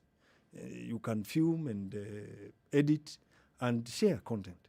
For individuals, basically what we are telling them is that just exercise responsibility, because look at TikTok. Many Kenyans have accounts in TikTok, and others even leverage on YouTube to be able to share their content out. Now, what we are telling the persons who are not doing commercial content production is that exercise responsibility.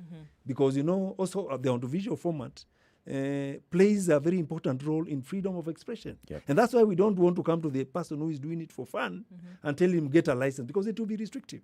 But we are saying, as you do this, exercise responsibility. Please note that children could easily access content that they're not allowed to watch. And if we exercise responsibility, I'm telling you, the Kenya will be a better place for everyone. Okay. Yeah. Asante sana. Asante sana for coming today. I know one of the productions that you have given a license to, even for distribution, is County 49 on Showmax. Yes. Very good local production. Episode 4 came out yesterday. We're waiting to watch more episodes. Very good one. And then on Sunday, we are meeting at the Ngong Racecourse for the 50th edition of the Africa Concours de Lagons.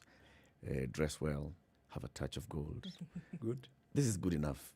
Good. Just having a touch of gold on your finger. Yeah, this is it. I have my touch of gold. Yes. I have my Sai Shuka ready. Yes. We're heading there. She has her, what do you call that coffee of yours? It's a hat. Okay. Okay. I'll get mine. Floppy hat. Get a sombrero. Yes, I will do. Yes. Yeah. We'll be meeting there on Sunday. Christopher Wambua is the acting CEO of the Kenya Film Classification Board. He's been here with us talking about how to protect our children from consuming harmful content on audiovisual platforms. Keep it here for more. Good morning, 9 a.m.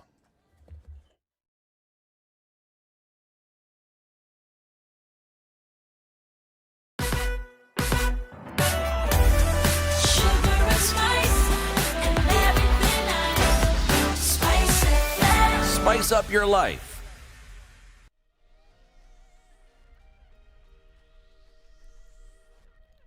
Good morning. This is Newswire. I am Stephanie Wangari. President William Ruto will address both houses of parliament, that is the National Assembly and the Senate, in a joint sitting next week, Thursday. Speakers from both houses, Moses Wetangula of the National Assembly and Amason Kingi of the Senate, communicated that Ruto will be addressing the first session of the 13th Parliament in line with Article 132(1)(a) of the Constitution. All the members of Parliament and senators are expected to attend the sitting that will commence at 2:30 p.m. for the purpose of opening the 13th Parliament.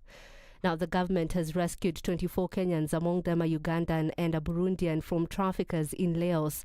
According to the Ministry of Foreign Affairs, there could still be more Kenyans trapped in the Southeast Asian country.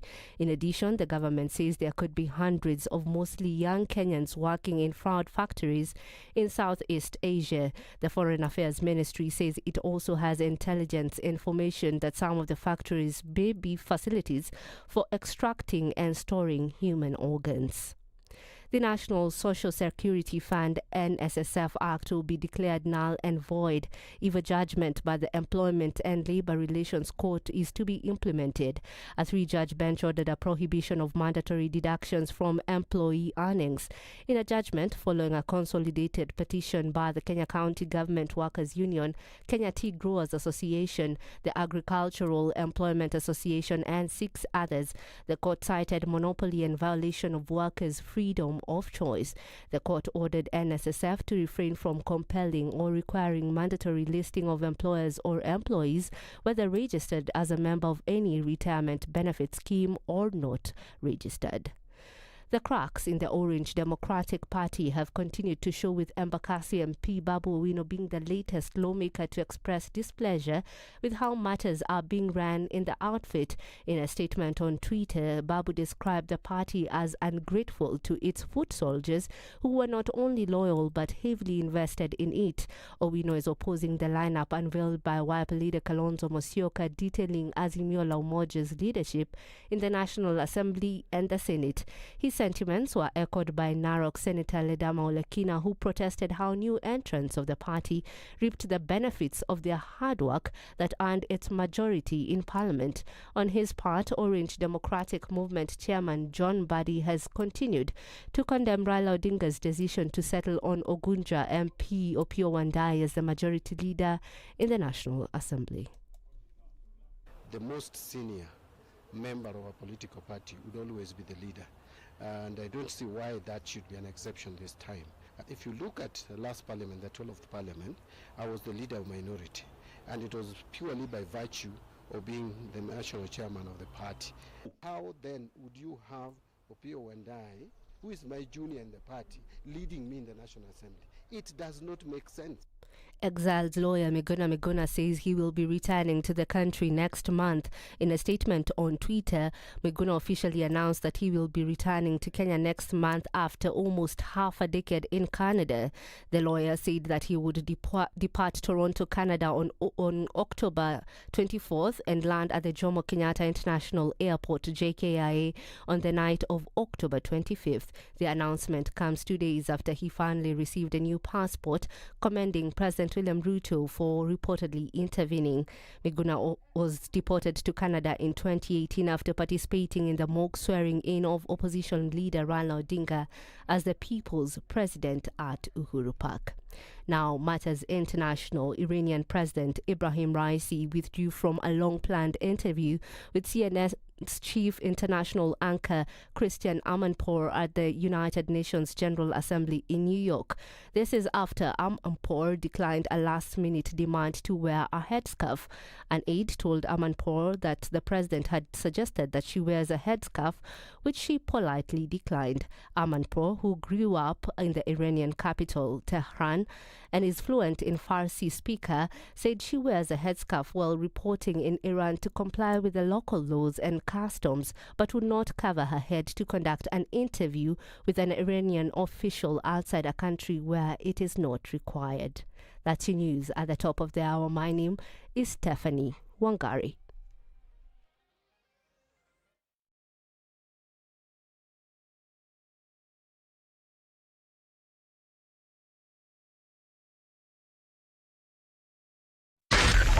.4 Spice FM. At a few minutes after 9 Nairobi. o'clock, traffic still building in certain parts of the city. I think we're seeing out most of it. Coming off a thicker superhighway is not as bad as it was. We saw some coming off the Utali Drift, but then after that, you seem to be okay. Then getting into the city.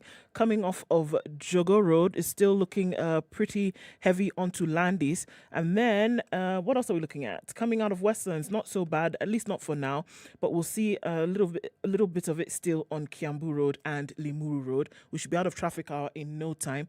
Let's talk through the morning on SpiceFM KE on Twitter.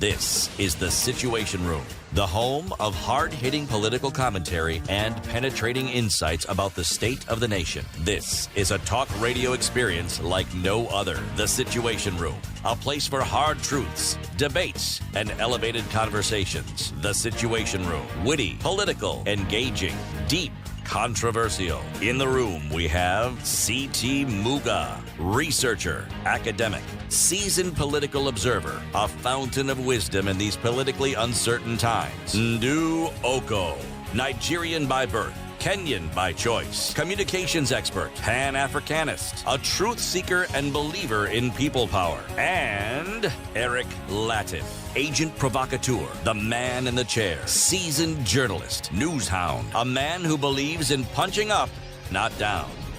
This is The Situation It's Room. 7 minutes after 9. Good morning and welcome to the final hour of The Situation Room today on this week, Friday the 23rd of September 2022, as we all prepare to go to the Ngong Race Course this weekend to watch the cars.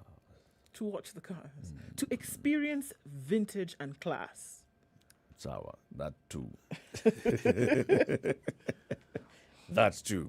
The 50th, we're calling it the Golden Jubilee. Yes. Of the Africa Concours d'Elegance taking place this weekend. We'll all be there, including our guest, whom we're about to introduce, Dr. Dav Giatella, Secretary General of the Kenya Medical Practitioners and Dentists Union. Before we let him say hello, let me tell you the day's proverb. It's a Malawian proverb. A piece of incense may be as large as the knee, but unless burned, it emits no fragrance. A piece of incense may be as large as the knee, but unless burned, it emits no fragrance. It's useless. It doesn't matter. Don't help you. You have to go through it. Yes. Right. Yes. Have to put it to the test. You've got to put it to use. Yeah. Yeah. Daktari, good morning. Good morning to you, Latif. Karibu sana Asante. to Kenya's biggest conversation. Every Friday now we're having conversations around health and the health sector in the country. So it's Health Fridays. And you are the guest this week. Yes.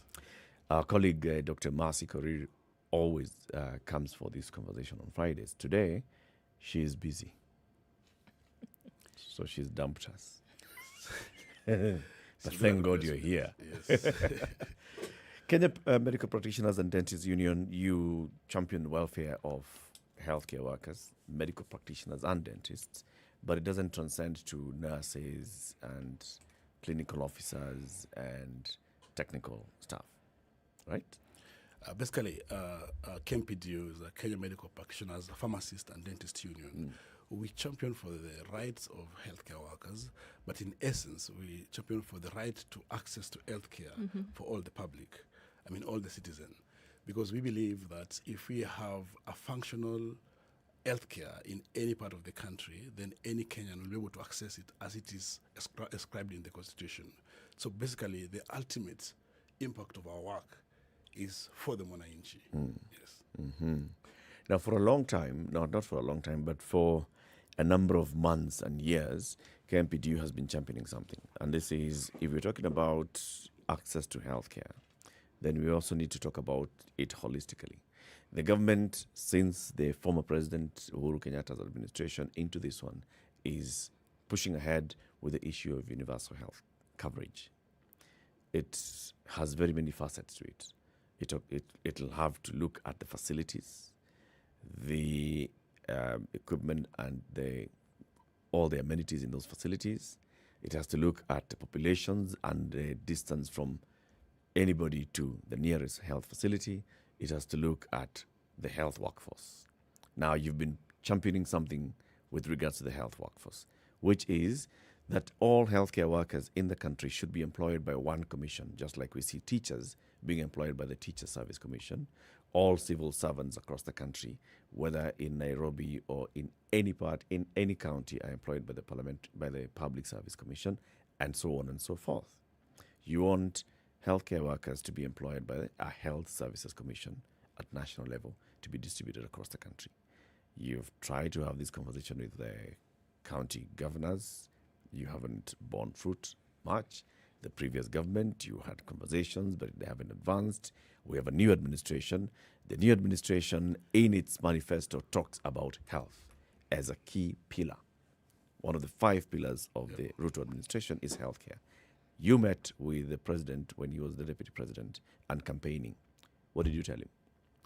So at the onset of the meeting, there was what you call Health Economic Forum for the Kenya Kwanza, in which the unions, together with the health associations, gave out their side on what they thought would be necessary for a better health workforce that will deliver the universal health care. And therefore, from those inputs, in the manifesto, there is a promise that they will come up with a health service commission that will not deter the devolution of healthcare, or the devolution as it is. And again, in the lower part of it, they describe that there will be mediators, because there is a particular narration by the county leadership that when they give up the management of health workforce, then they will lose the control. And that's what they are afraid of. But then they say there will be mediators for the health workforce, or for the healthcare workers, together with the counties, to bring up the aspects of that centralized system. And this was to be done within 100 days from taking office. Essentially, there are a lot of inefficiencies that are being experienced in the different parts of the country based on the devolution of the human personnel of healthcare. We have seen scenarios where the underfunding in the county government, this has ensured that we do not have enough personnel. Basically, the number of healthcare workers or doctors that are being employed for the last 5 years are quite limited. You will say that it transcends to about 5% to 10% of those graduating every year. In the report of 2021-2022 from the Council of Governors, they indicate that they've only employed 700 healthcare workers. You'll realize from that figure, only about 20 doctors, about 100 nurses or 200, like all the cadres of healthcare. So that is quite a very low number compared to the demand of services in different parts of the country. We have also looked at that this underfunding has affected the payment of salaries to different county governments. As we speak now, about 30 of the 47 counties have not paid July salaries, August salaries, and September salaries. We have about 40 of the counties have not paid August salaries. So it's a situation whereby every month there is a back and forth or industrial disharmony between the workers and the counties. And this, whenever we ask the counties on this, they say they've not gotten budgets. So we cannot necessarily blame the current governors, but there is a system failure that has been seen over time that need to be corrected so that we can have an harmony in the way the operations goes in the counties. We've also seen situations whereby governors will wake up and fire doctors. This happened in a county like Laikipia, which even after court gave orders, the Public Service Commission, independent bodies intervened, but no action was taken until the new governor came into the office. So see, those are scenarios that we see them everywhere. And that aspect of political interference in how these healthcare workers give their services. But more so, you realize that the same people who are entrusted to manage this healthcare do not actually get it from those particular hospitals that they handle in the counties. And that's why there's a need to have a centralized body that manages the human resource aspect of healthcare, but then we leave the counties to be in charge of the facilities, because the counties have done very well in terms of building the infrastructures or putting up the hospitals that all the residents in a particular county can see. Yes. Okay.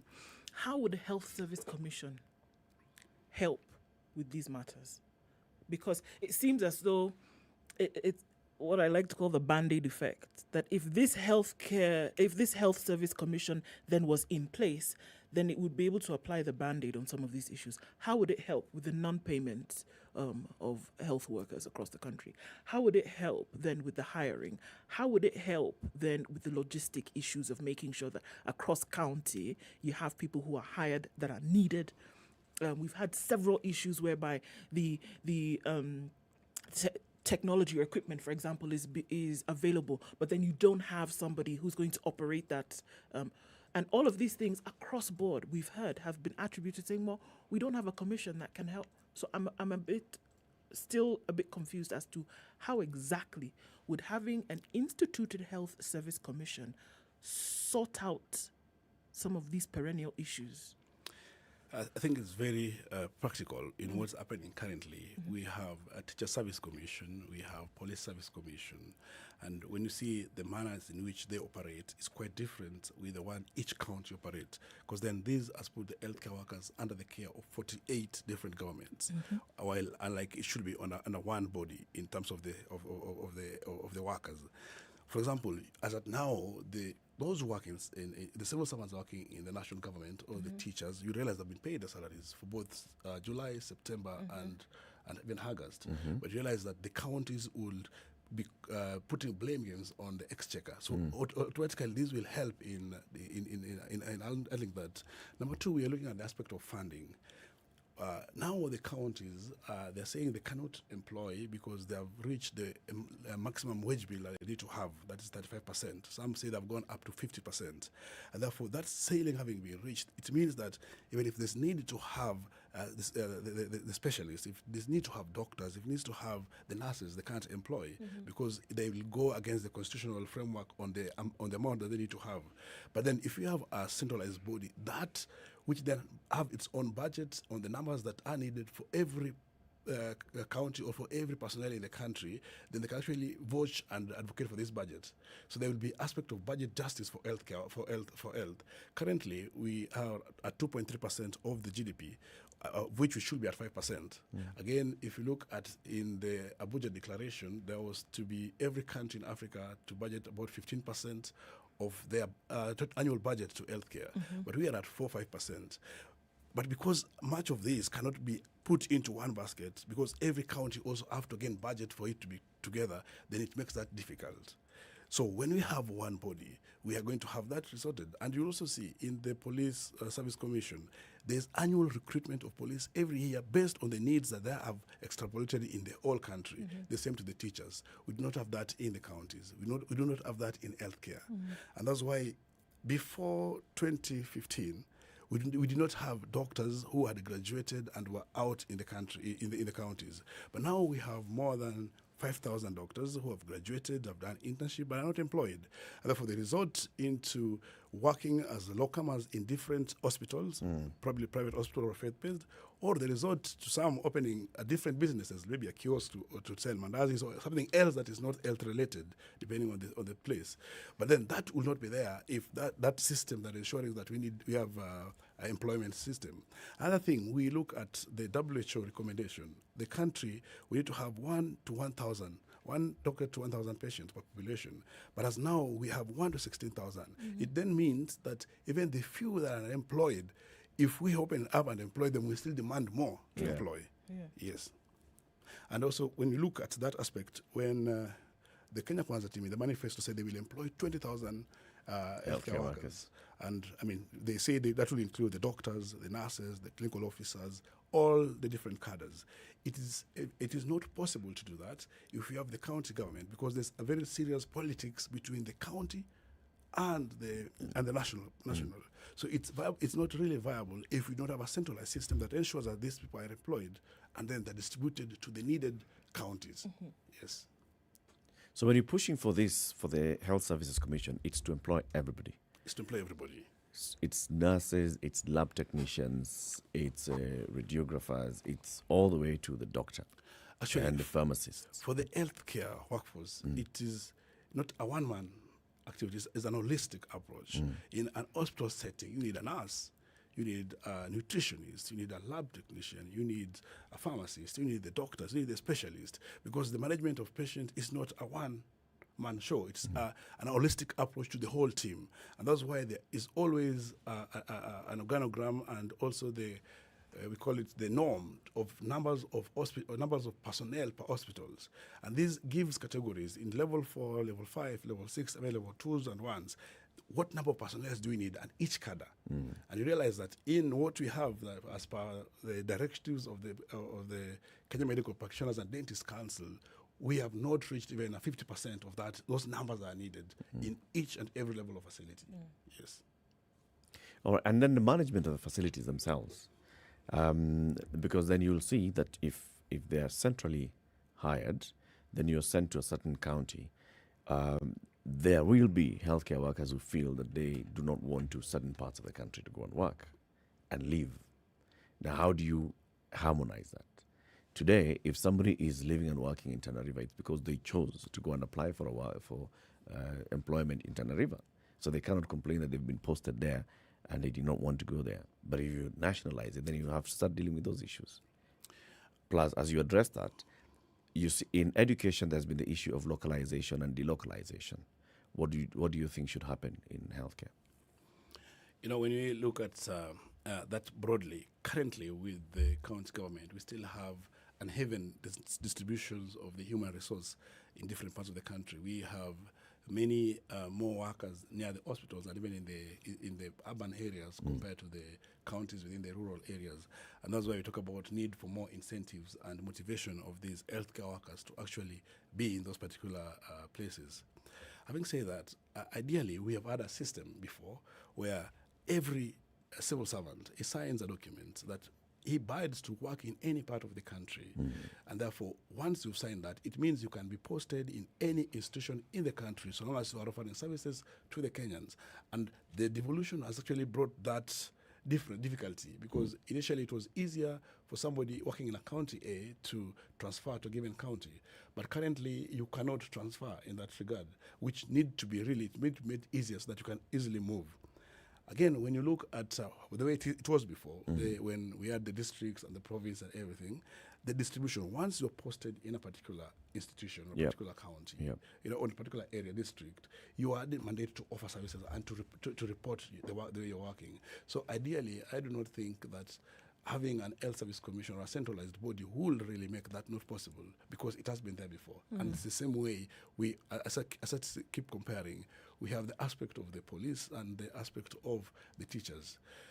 On the aspect of decolonizing or making it possible to really work everywhere, we have currently the Constitution, which says that at least 70% of the locals need to work in their counties, and then the 30% can be the others. If that allows really for even many people in those particular counties also to train, because then you understand the terrain, maybe the language and all aspects. But ideally, if it is veered more to put like a 60-40%, then it brings a better distribution. So really, I don't think there's much problem with that, but then it encourages even more people from a given area or a given community to also study. Yes. Okay. So the issue, I think it has come up over and over again, and that there have been, many will say to an extent, health has been devolved. Okay. However, it seems as though the centrality around funding, the centrality about certain decisions is detriment to, the health processes around the country. Do you think that proper devolution of health will sort out some of the issues that we are seeing? When we are talking about people in different parts of the country still having to travel to a hub for treatment, whether it's specialized or otherwise, and a hub being whether you're looking at your referral hospitals, Eldoret, Kisumu, Nairobi, like that. Do you think that further devolution will assist in these issues? Because there seems to still be a centrality of function when it comes to this particular docket. I think based from the Schedule 4 of the Constitution, health has come out as a shared function, where we have the human personnel or the human resource goes to the county, and then the capacity building and the policies and training remaining at the ministry.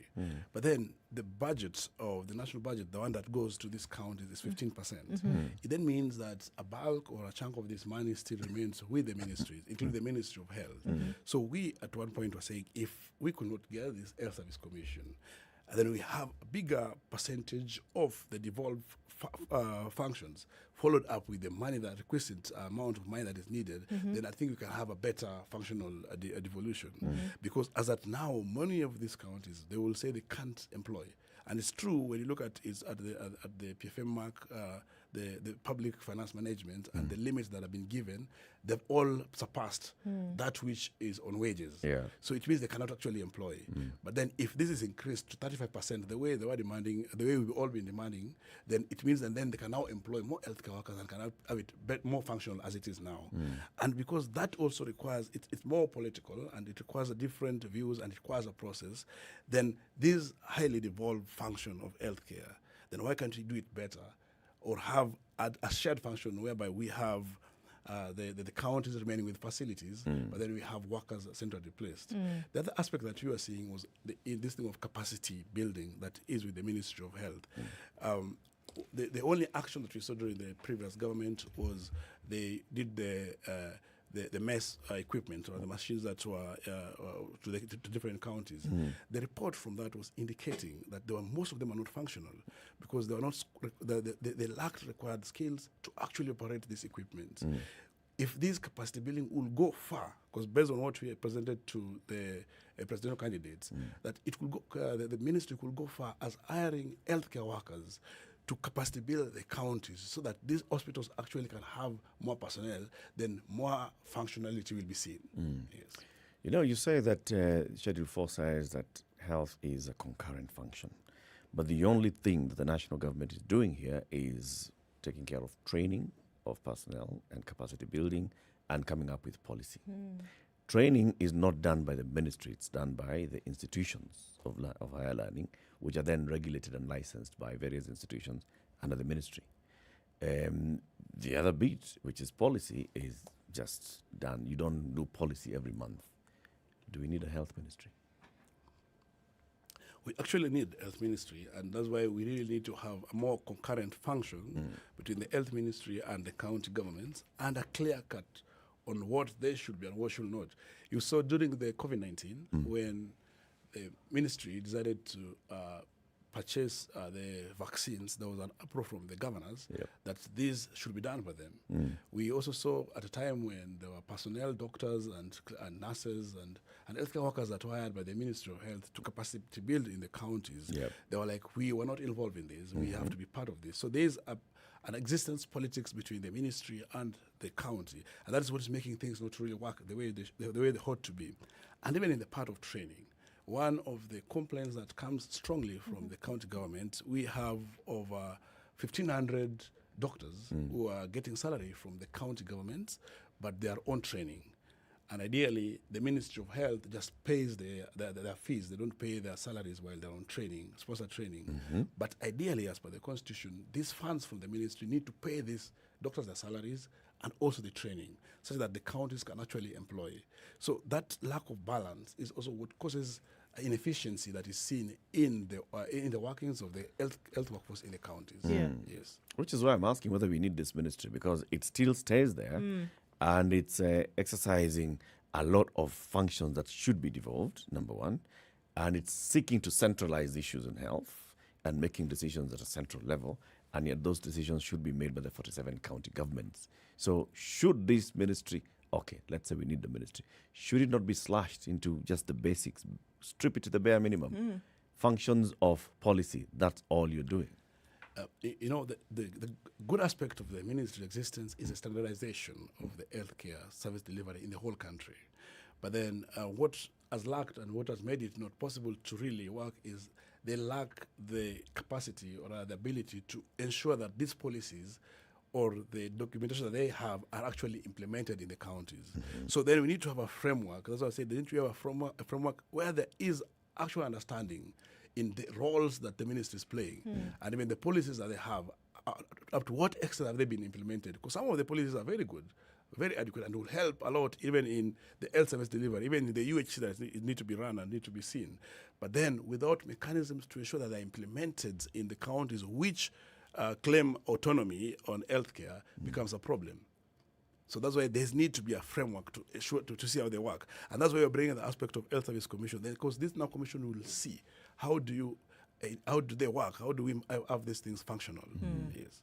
Let's take a break. It's 9:30. Our guest this morning is Dr. Devji Atela. He is the National Secretary General of the Kenya Medical Practitioners, Pharmacists and Dentists Union, KMPDU. We are talking about what healthcare needs in the country, the state of health, the Kenya's health workforce, what we need to see to realize universal health access, universal health coverage. This is Healthy Friday Conversation. On the 23rd of October 2022, what's going to happen?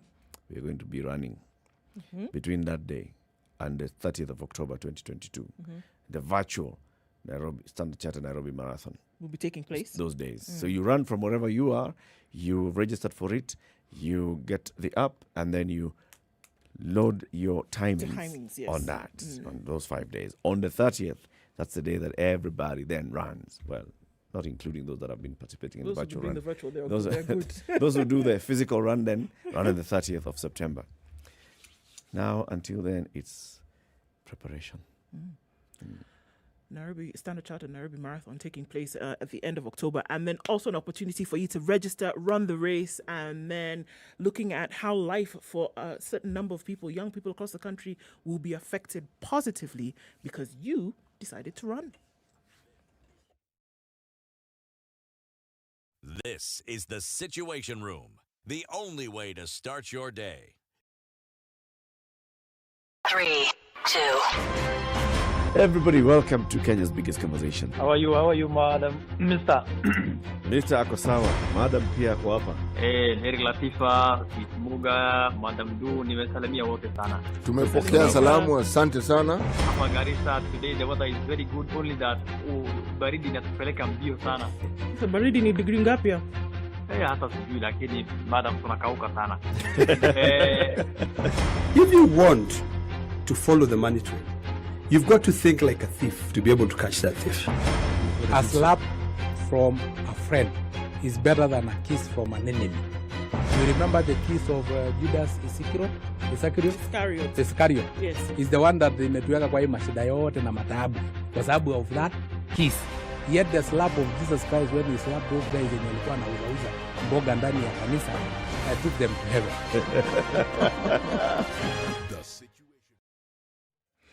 We'll see highs of 27 in Nairobi. The sun is coming out at 19, and highs of 25 in Nakuru, where it's sunny at 18 at the moment. Mostly sunny conditions in Nyeri at 20, highs of 25, and 24 will be the high in a sunny Eldoret at 18. Light rain continues in Mombasa at 26, highs of 29, and we'll see highs of 29 in Malindi, where it's partly sunny at 27. It's 24 and sunny in Kisumu, highs of 29 and lows of 19, and 27 will be the high in a mostly sunny Kakamega at 25.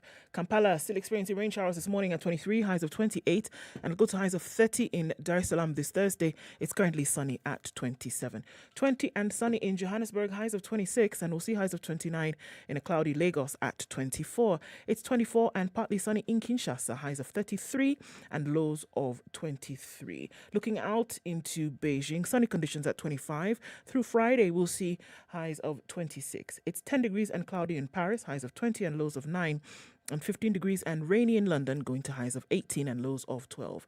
New York is clear at 14. It's still Thursday night. Coming into Friday, we'll see highs of 18 and lows of 10.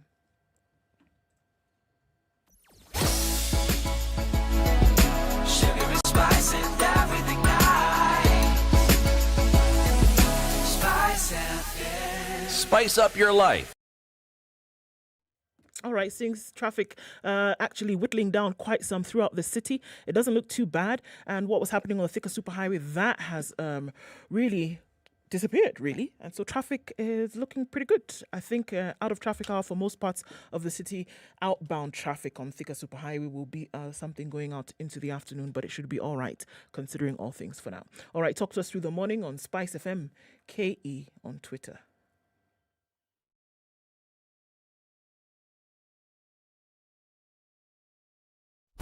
Classic soul, R&B, smooth jazz, neo soul, and nostalgic ballads. Make some noise. Yeah! You're listening to Spice FM.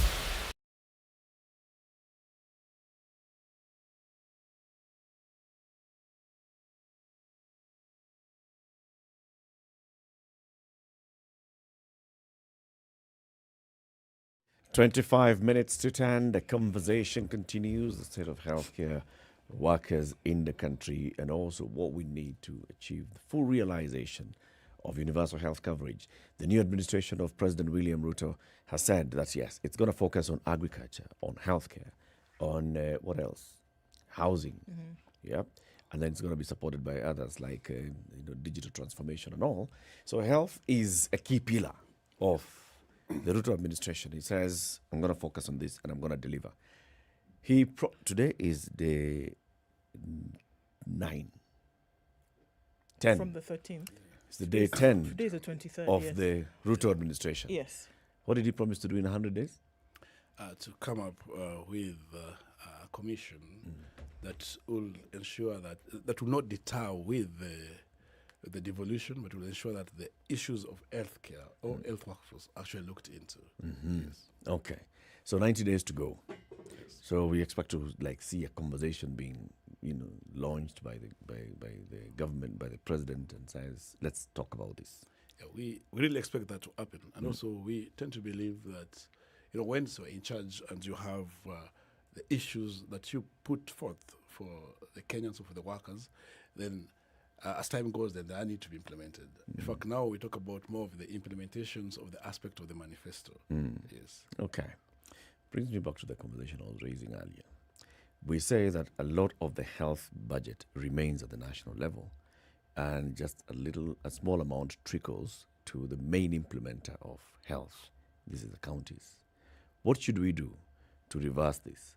So the majority of the funds actually end up going to the counties, and the national level is only left with a small amount, which will facilitate them in doing national monitoring of the health sector, training, policies and such.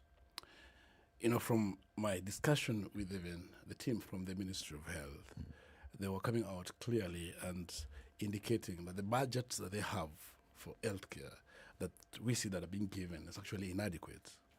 It then means that it may look like it's a lot, but on the issues that they need to work on, like the programs that are also running from the ministry, the issues of the grants that they get to run some of those programs, like HIV programs, malaria programs, the maternal programs they run are actually inadequate for them. Why are they running those programs? Because they're within the aspect of the shared functions. So see, that's why it comes that they include, yes, the counties in this project, but they are in charge of the program. Why? Because of, that's what I'm telling you, there's that aspect. So yes, there's an HIV, there's a malaria program in the country. Yes. Okay? Yes. Why is the national government running that program? Why should the national government just be doing oversight? There's a program that has come. They have created the program. The program is implemented by the county governments, and the national government is only providing an oversight and supervisory role. Why is the national government running a malaria program and an HIV program and a TB program? That's why I was looking at the aspect that even came with the issue of vaccine. We look at standardization in terms of the running of those programs.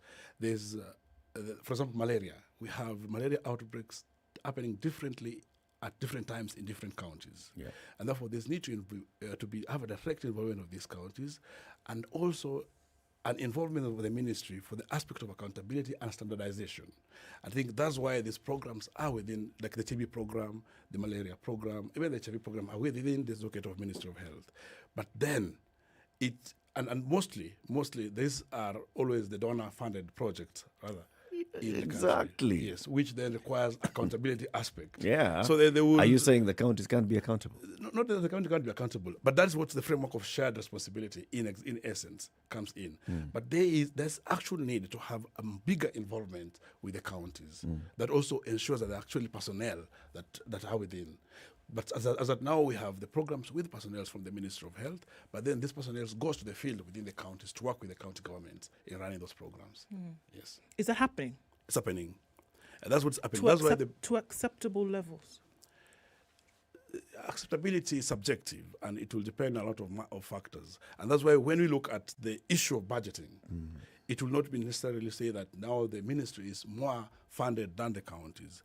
The overall budget of healthcare in the country for the 2022-2023, it was at 4.4%, against the point that we need all the African countries to be at 15%. That means the budget is low. If you look at compared with the GDP, it's 2.3 against the 5% that is necessary. So in entirety, the budget of healthcare is low. And that's what I believe, that if we increase it to over 10%, then we will see more efficiency both in the ministry and even in the counties in operation. The other thing is, which we should look at more strongly, in the amount of money that goes to the county, it goes as a blank, 15%. So it's then now the counties that divides this amount, goes for this activity, this activity, this activity, based on their budgeting. Yep. So then if we have this money going to the counties, while we still have the healthcare in the county to go up to 30, it means like more than 10% of the same will go to the healthcare. So overall, then we'll have a more functional or a more funded healthcare. We have seen that the inefficiency in terms of the staff in the counties, they attribute strongly to lack of the finances or lack of the budgeting.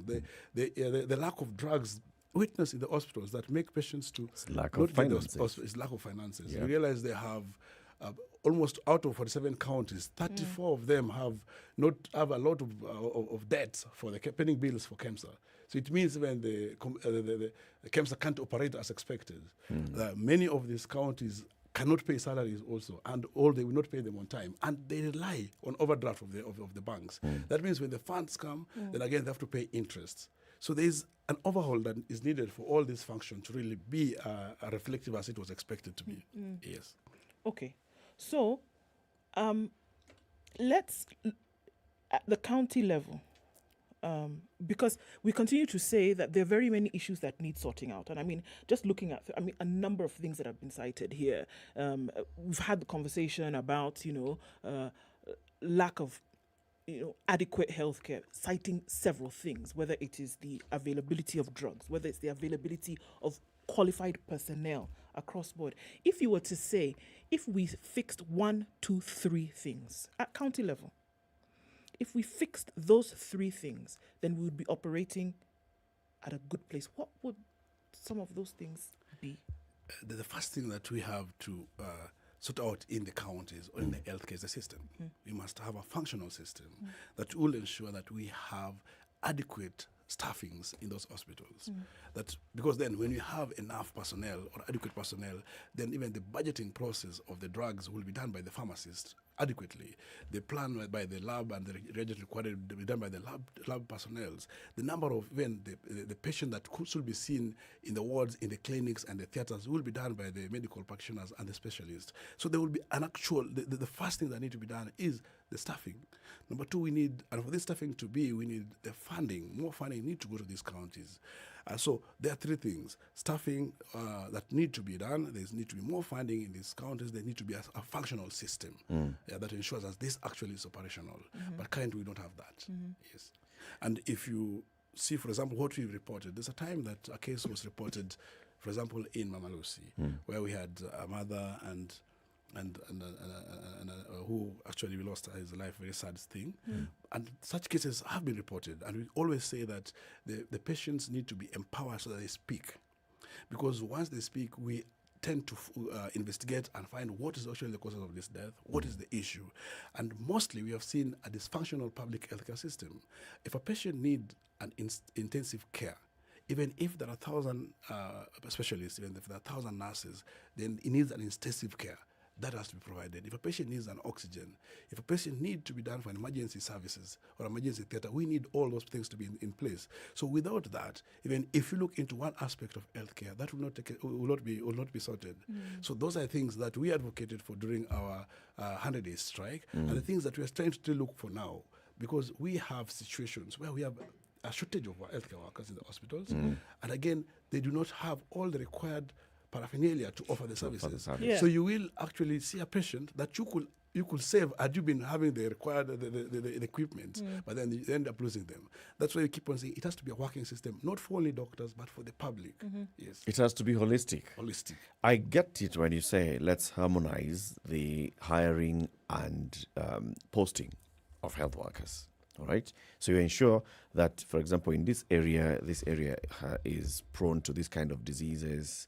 Then you have specialists who are posted there. Then you have, doctors, adequate number of doctors and all the other cadres of healthcare workers. That I get.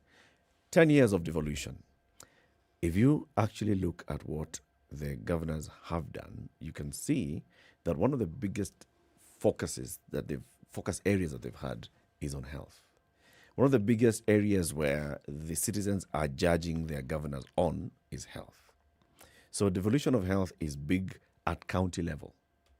Now, we've said again, 15%, 20% of the national budget goes to counties. Only 400 billion shillings goes to 47 counties. And out of that 400 billion shillings, they've got to squeeze some money that goes into this one thing that is the biggest need for Kenyans, health. A lot of money is then being managed from the national government in terms of, like you're saying, programs that are coming to the county level and all these others. Would it not be better if we had, ring-fenced funds that are going to the county to focus on holistically health, if it's about supply of all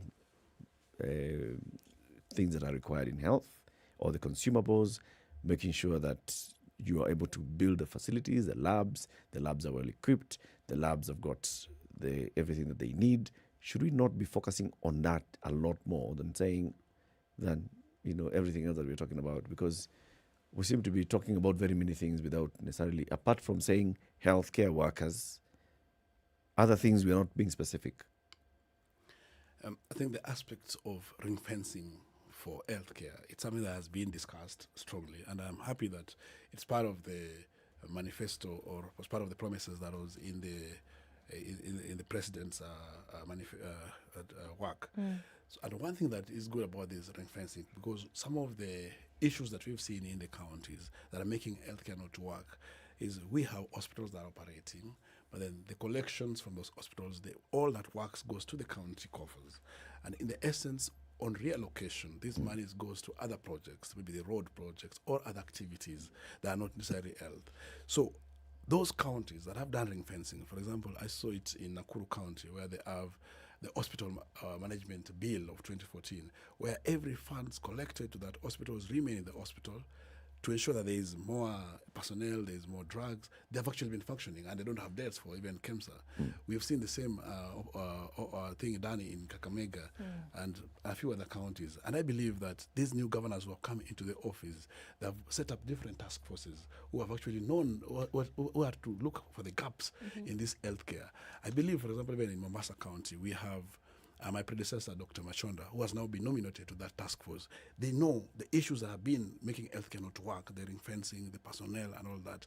And that will give a result, if implemented, of an improved healthcare in those counties. So one thing that has to be done, the ring fencing must be there. NHIF has been doing rebates to counties the same way they do to other hospitals. But then these funds need to be ensured that they actually work to improve services in those hospitals. That's something that has to continue, and it's actually very positive to help in the healthcare service delivery. Okay, and another thing is, I mean, look, we can talk about these hard infrastructure issues, which are very important.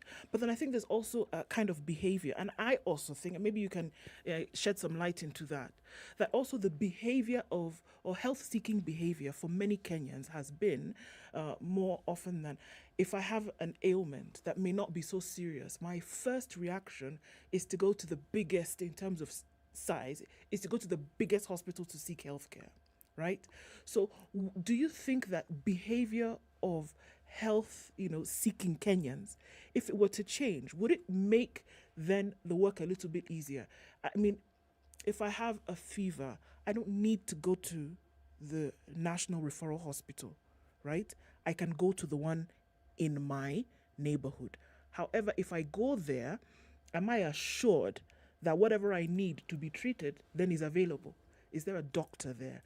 Are there then medicines there that are available? Even as we're saying that health-seeking behavior needs to change, is then the prerequisite provision available at all facilities? I mean, is it possible for us to play within the two? Yeah, I think that brings the aspect of promotive and preventive healthcare, that's the primary healthcare that ought to really be functional. So that's why there's also need to have sensitizations and empowerment of the patients so that they know what they can receive at level 1, level 2, up to the level 6 of the facilities. But this can only happen when we have a population that is knowing actually what they can get in those facilities. Number 2, we look at it also keenly. On what referral mechanisms that were in existence currently. As that now, it's not possible to walk into Kenyatta Hospital. They have put is that it must be a referral from a different hospital to Kenyatta, because then that prevents brings about the decongestion and easy access of the specialists that are there in Kenyatta. So if this then is promoted down into the hospital, into the counties, then that is possible. But it's a problem, and the problem that is there is that there's a narrative that come out, and probably also it is backed by some statistics. Last year, it was looked at 72% of Kenyans will first go to the public hospitals. But then if to go to the public hospitals, they will stay for over 12 to 14 hours before they see a doctor. And that's because there's no doctor who has been employed, or there's shortage in that hospital. And if they find the doctor, they will go to the pharmacy and don't find drugs. They'll be referred to go outside.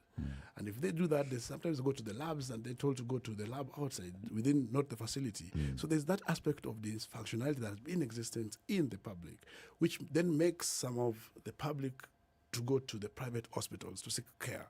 And this happens when those counties have not put up the required structures to have a functional health system. At one point, we were questioning what's happening with NHIF, whereby 75% of the accredited facilities are public, 25% of the accredited facilities are private. But then, in rebates of the funds, 80% goes to the 25% private, while only 20% goes to the 75%. And then we were asking, if a level 4 facility, let's say we have 10 of them that are accredited as level 4. They are done based on the service, based on the number of personnel, the doctors that they have, the number of services that they will offer, both in the private and the public. Assume institutional, but you have 10, and 7 are public, while 3 are private. But then the money, 80% goes to the 3, and 3 goes to the and 20% goes to the 7. How will healthcare function? Right. So there's that also, we believe, a deliberate action to ensure that these private sectors work more, because the investors in these private sectors are the leaders in the Ministry of Health, are the leaders in the Parliament, are the ones who actually leadership in the counties. So they will deliberately make public healthcare not to work for them to so do that you business in the force private people sector. to go to the private health facilities, in essence, then getting the funds from NHIF, everybody's contribution going to them, and So how do we address that? That aspect is if we actually invest in the public. And I still believe that a big chunk of the public funds should go to the public hospitals, because overly the cost of healthcare increases when the demand is higher and people go to the private sector. We've seen that during the COVID-19, that for when we have a public or a functional public sector, then even managing pandemics becomes much easier than when there's private and the likes. Because in every essence, managing, if there is more funding to the public hospitals and there's more personnel and things are functional, then many of the public will go there at a cost effective, and the realization of UHC is much easier. But when you go to the private sector, there is also aspect of profit. The person that gets in. And it is justified because that I would say that cushioning that is there in the public sector is not there in the private sector. Yes, so that can only be done also when we have regulations that ensure, even like NHIF, 80% of it goes to the public, and then they put these people accountable. That we see that the actual services being offered in those facilities. How can NHIF ensure this? NHIF is following its members. If a member has gone to a private facility, NHIF will just pay where the member has gone to. To ensure that that happens, that what you're saying happens, you need to now start dealing with the elements that are pushing people to the private sector. And this is things that are making the public sector not work. Like you said, the owners of these private facilities start with the doctors who are employed for the public sector, and their friends who are then also working in private. Start with the doctors, because we've got to start there. It's the healthcare workers. And then you now go up towards the political leadership and everybody else. How do we address that? Do you think removing locum would be one area? You see, the reason why I say that NHIF has a role is because I pay premium to NHIF. Yes. And they limit the access that I can have with NHIF. They tell me, for example, I'm going to have access only hospital A for my outpatient services. Therefore, if I go to that hospital and I do not there's no doctors employed there are no drugs in that hospital. So it means the accreditation is wrong. So I should actually complain because I pay premium to that point. So it should be more of a multi-pronged approach from both the insurance provider. If people complain about a facility that they have accredited, then they should accredit that facility. And also then the counties then will see the need to actually implement and have a functional structures in those counties so that the public do not have an insurance and a facility where they can't get the services. Okay. Yes. All right. So, I mean, there are many conversations that are currently going on. Again, you've brought it up, UHC, NHIF, making sure that all of this is streamlined. The healthcare workers as then practitioners of healthcare and making sure that, it's all accessible for everybody. I mean, it's nice to have a positive outlook, but I just want to hear from you in terms of where things are going today. Can, from what you've heard, from a practitioner's point of view, can Kenyans actually then have some kind of hope in the system? Or are things still looking pretty bleak from what you're saying? There's preparations, there's conversations, there are things that are happening. Can you say that at some point in the very near future, these things will be streamlined and we can now start to deliver health in the manner in which it ought to be? I would say, first of all, we have to start looking at healthcare not as a recurrent expenditure, because then we will always complain about the wage bill, the amount that I use every year on healthcare. But we need to look at it as an investment where we have we are focusing to have an healthy economy or healthy population. That's the first step that we need to see as a country. Secondly, for this actually to work, we must involve the technical persons from healthcare in the management and the running of the healthcare. For example, we have seen Nairobi County during the two governors that were there before, and we see its conversation. And its conversation to the Nairobi Metropolitan Services. Within that 1 year, we saw more than 200 doctors, rather more than 600 healthcare workers employed. We have seen, mushrooming of so many facilities that to a greater extent were functioning up to about 60%. So this was because there was more investment in the healthcare in Nairobi County through the Office of the Presidency. Now we have seen a task force that has been created. I believe that this task force will come out and to seeing that involvement of the healthcare workers in management of healthcare actually improves it.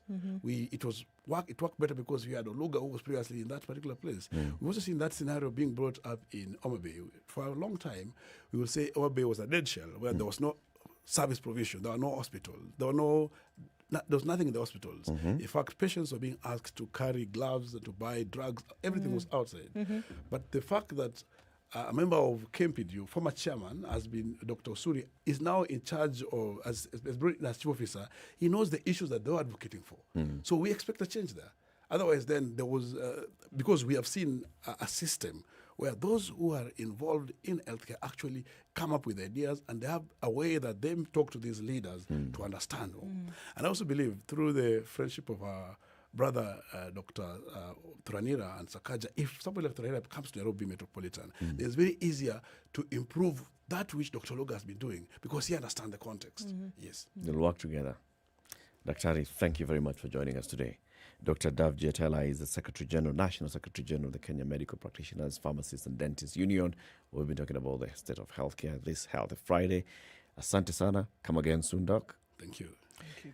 We want to wish you a lovely weekend. And as you go into the weekend, we want you to feel like an athlete by preparing for the Standard Chartered Nairobi Marathon that's going to take place on the 30th of October. Between the 23rd and the 30th is the virtual run, and you can register for either the virtual run or the physical run on nairobimarathon.com. So this weekend, Karura, where do you run?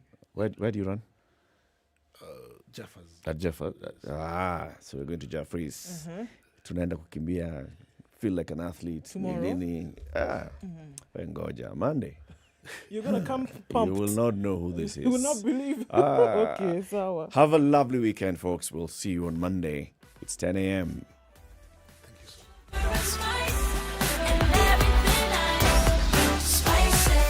Spice up your life.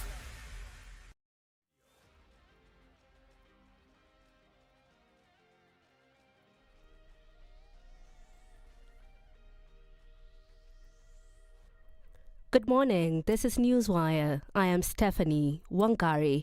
Nairobi members of County Assembly are set to hold their inaugural sitting next week, Thursday, after Governor